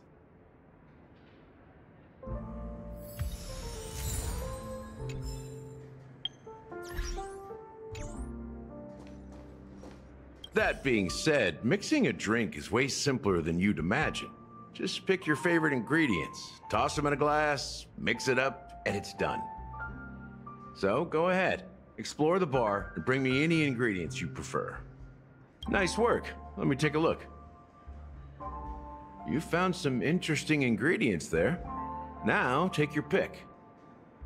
Each drink has its own unique flavor, and the base ingredient sets the tone for the initial taste and the lingering aftertaste. So, which one would you like to use as the base?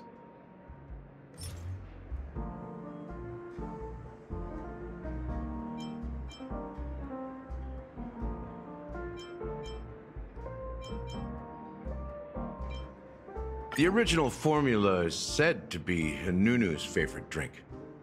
It's sour and bitter, and the bubbles burst in your throat like swallowing rusty chains, evoking thoughts of dungeons and prisons.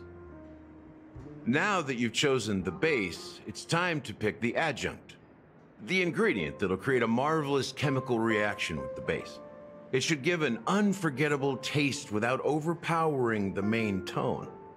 So, what's your choice for the adjunct?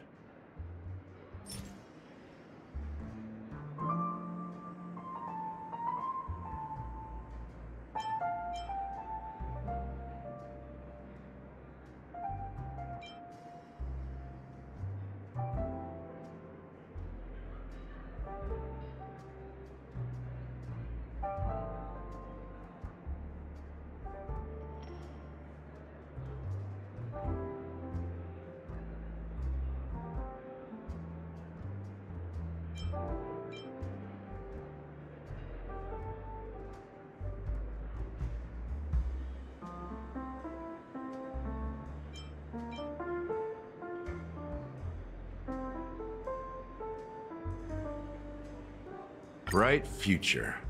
A taste that's been a long time coming. I'll never forget the flavor that danced on my tongue as Mikhail whisked me through the dreamscape wilderness. Those were haunting times. Too beautiful to be real. Mikhail. Almost there. Let's pick a decoration. Which style do you prefer? Anything you need, I've got it.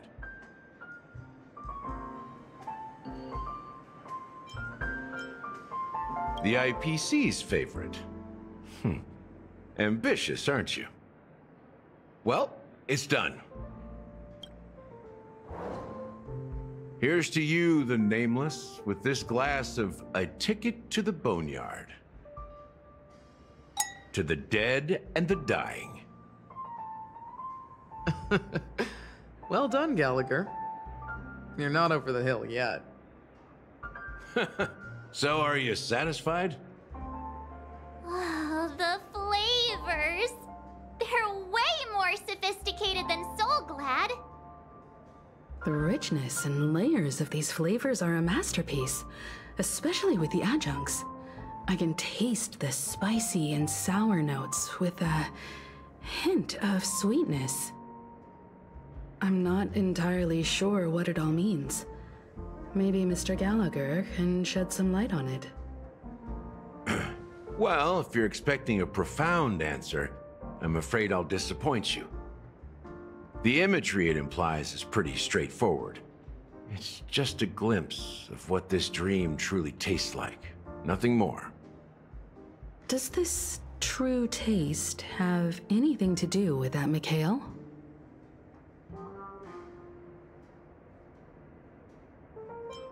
Yeah, that name does sound familiar. When you got knocked out by that masked fool girl, I think I heard someone calling that name. Do you remember? I was right about you. You guys seem to know quite a bit, and now there's no reason to hide anything from you anymore. Let's dig deeper into the case, and of course, I'll tell you a story about Mikhail. All right, let's start with what we know based on the clues the family has. It seems that Firefly isn't a local or an invited guest. In other words, she's a stowaway. She managed to fool me at first. My age must be getting the best of me. But here on the planet of festivities, stowaways are a common sight. You're bound to run into one sooner or later. After the incident, the hounds wasted no time searching for that girl in both the dreamscape and reality. But here's the thing. We only received bad news, and the trickiest kind at that. She simply vanished, leaving no trace in the dreamscape or reality, as if she had never come to Penacony at all. Huh? Does that mean...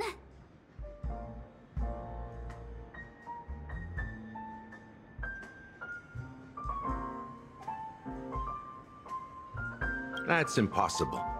The problem now is not that she's dead, but that it's as if she had never existed in the first place. Let me be frank. This case, actually, is unlike anything the Bloodhound family has dealt with before. Dealt with before?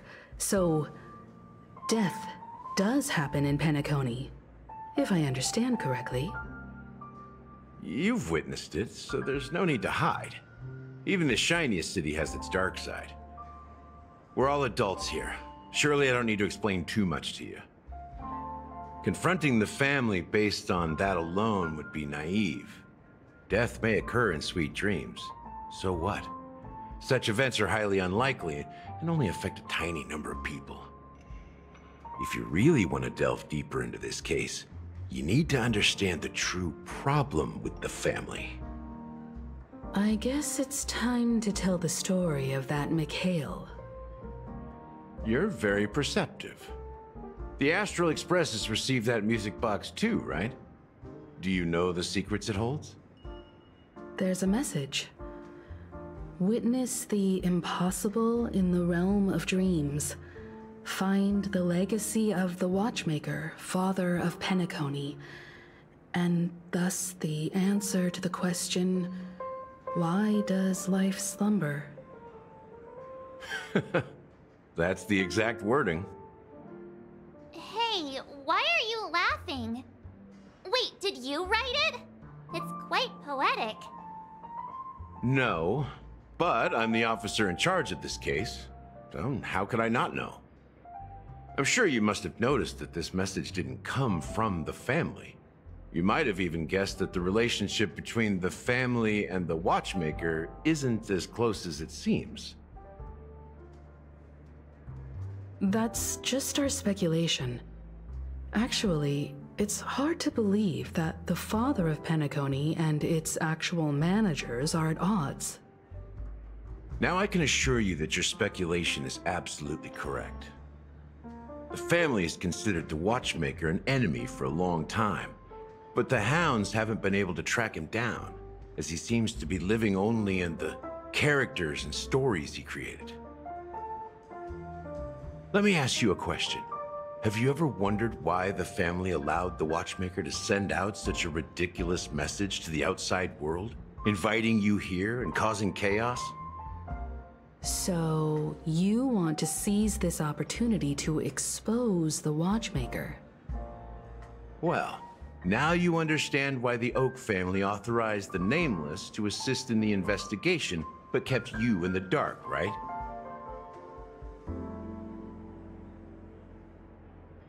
Because the Watchmaker is not the legend of the land of the dreams at all.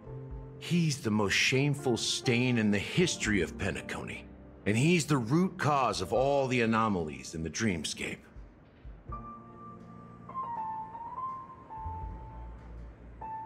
You don't get it? Well, I mean... Mikhail, the betrayer of the family, he's the Watchmaker.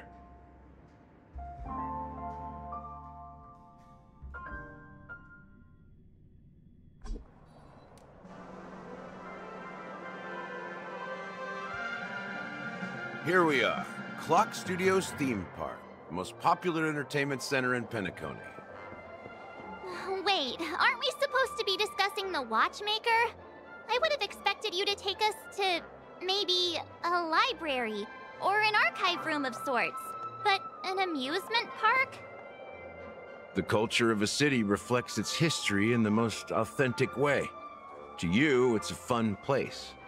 But to me, it's a prison for the planet's past. You know that Penacony used to be the IPC's prison planet, right?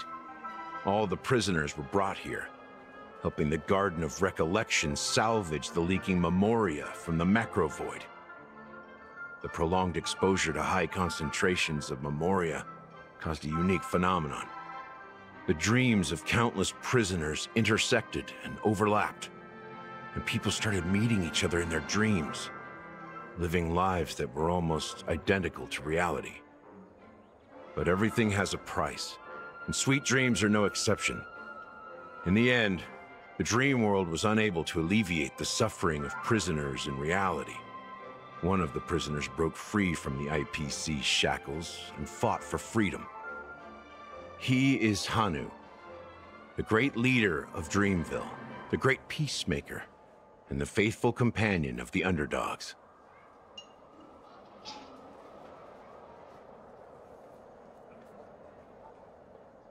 History is always written by the winners. However, it's undeniable that Clocky is an animation that draws from Penacony's actual history. These characters not only exist in Dreamville, but also in the distant past. Once you realize this, you'll understand why we're here. There are so many members of the Bloodhound family around here. They just received a lockdown order, supposedly from Sunday himself. Who knows what it's for?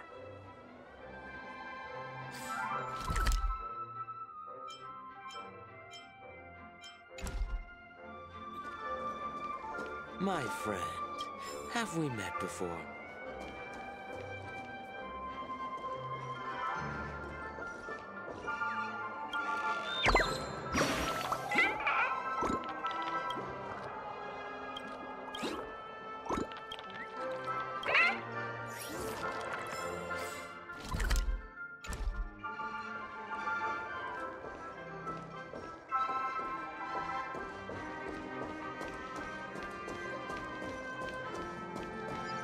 Stream forth, the gleam of old blades.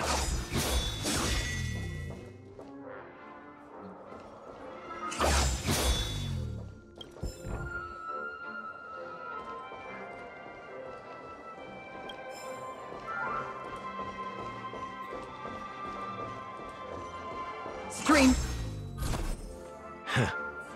So many of them. I've never seen anything like this, even when they're tracking down suspects.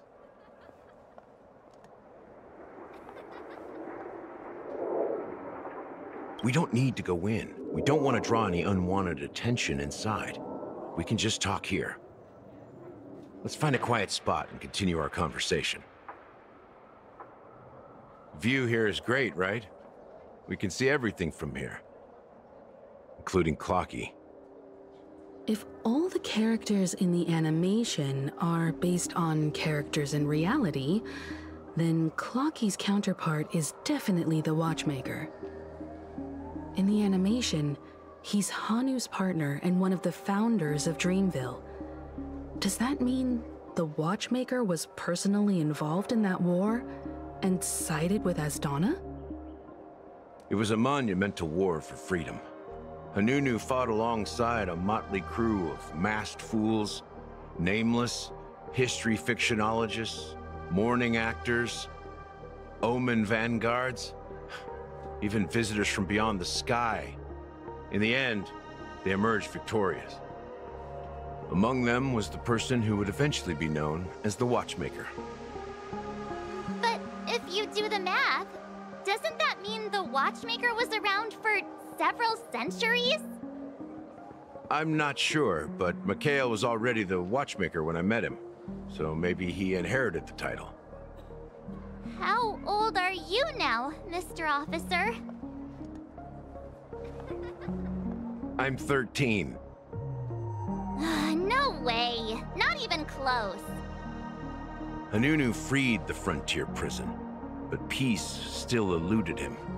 With limited resources, threats from the outside world, and internal conflicts between major prison districts, the future of Asdana was uncertain.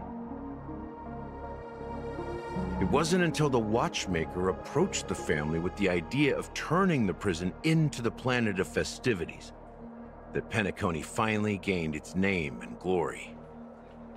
Thus, he became known as the Father of Penacony. But didn't you say the Watchmaker betrayed the family? And you said you were his companion, so that means you...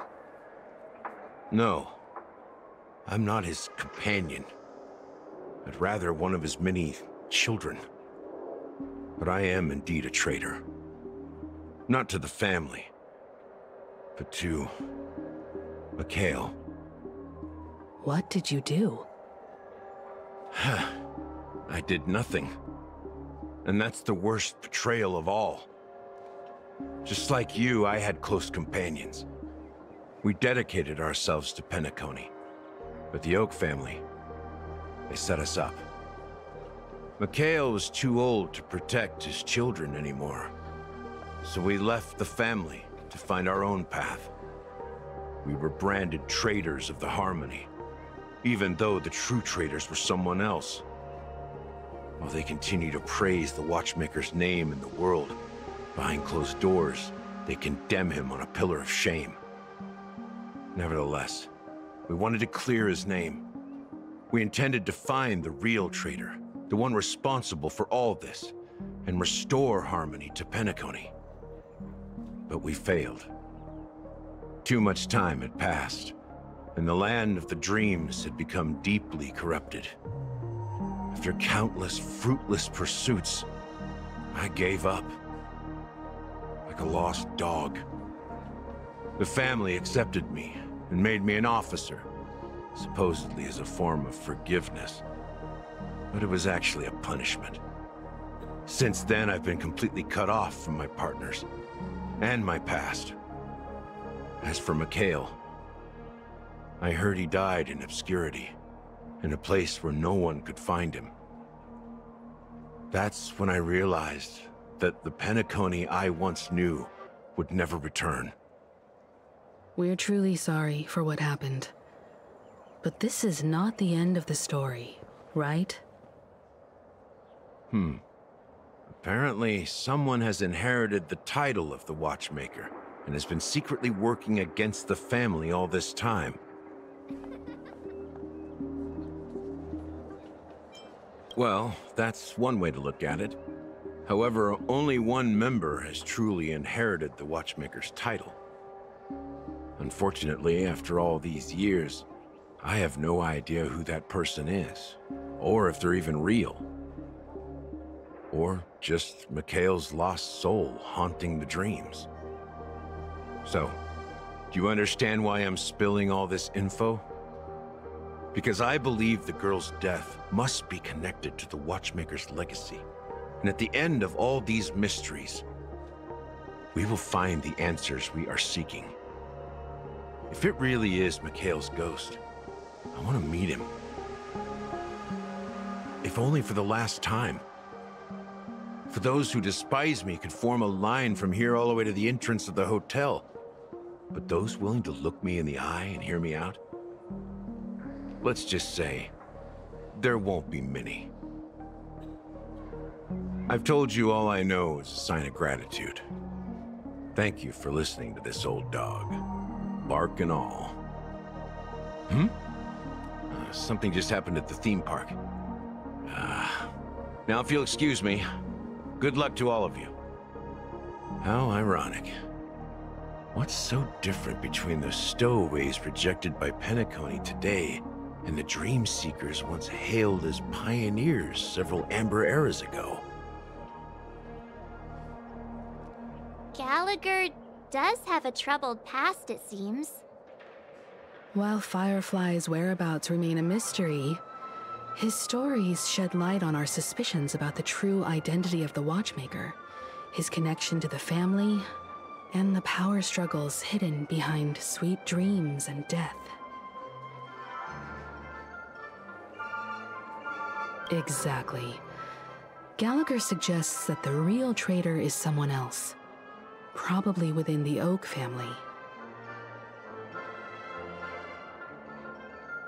That lines up with what we've gathered so far. Firefly got involved in this mess because of the legacy, and now we're sure that Aventurine's accusations against Acheron are baseless.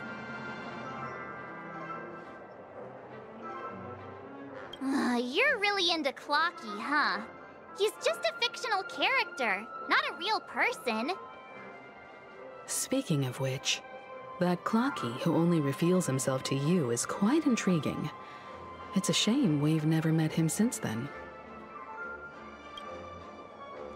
Now that we've confirmed a lot of our suspicions, let's take a moment to think about the clues we have. Send a message to Welt and see how things are going on his end.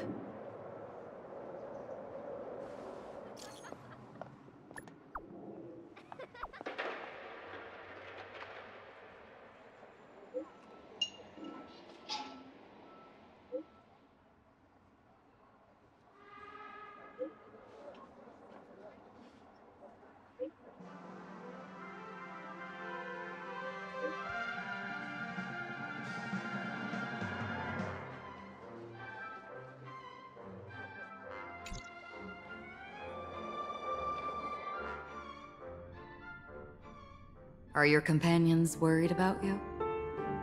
They're just checking up on me. Let's get in and get out. Seems they've made some progress. Looks like we're about to enter the depths of Dewlight Pavilion. It's been a smooth ride. Almost too smooth for a heavily guarded mansion. Let's see if there's anyone waiting to greet us.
Stream forth, gleamful.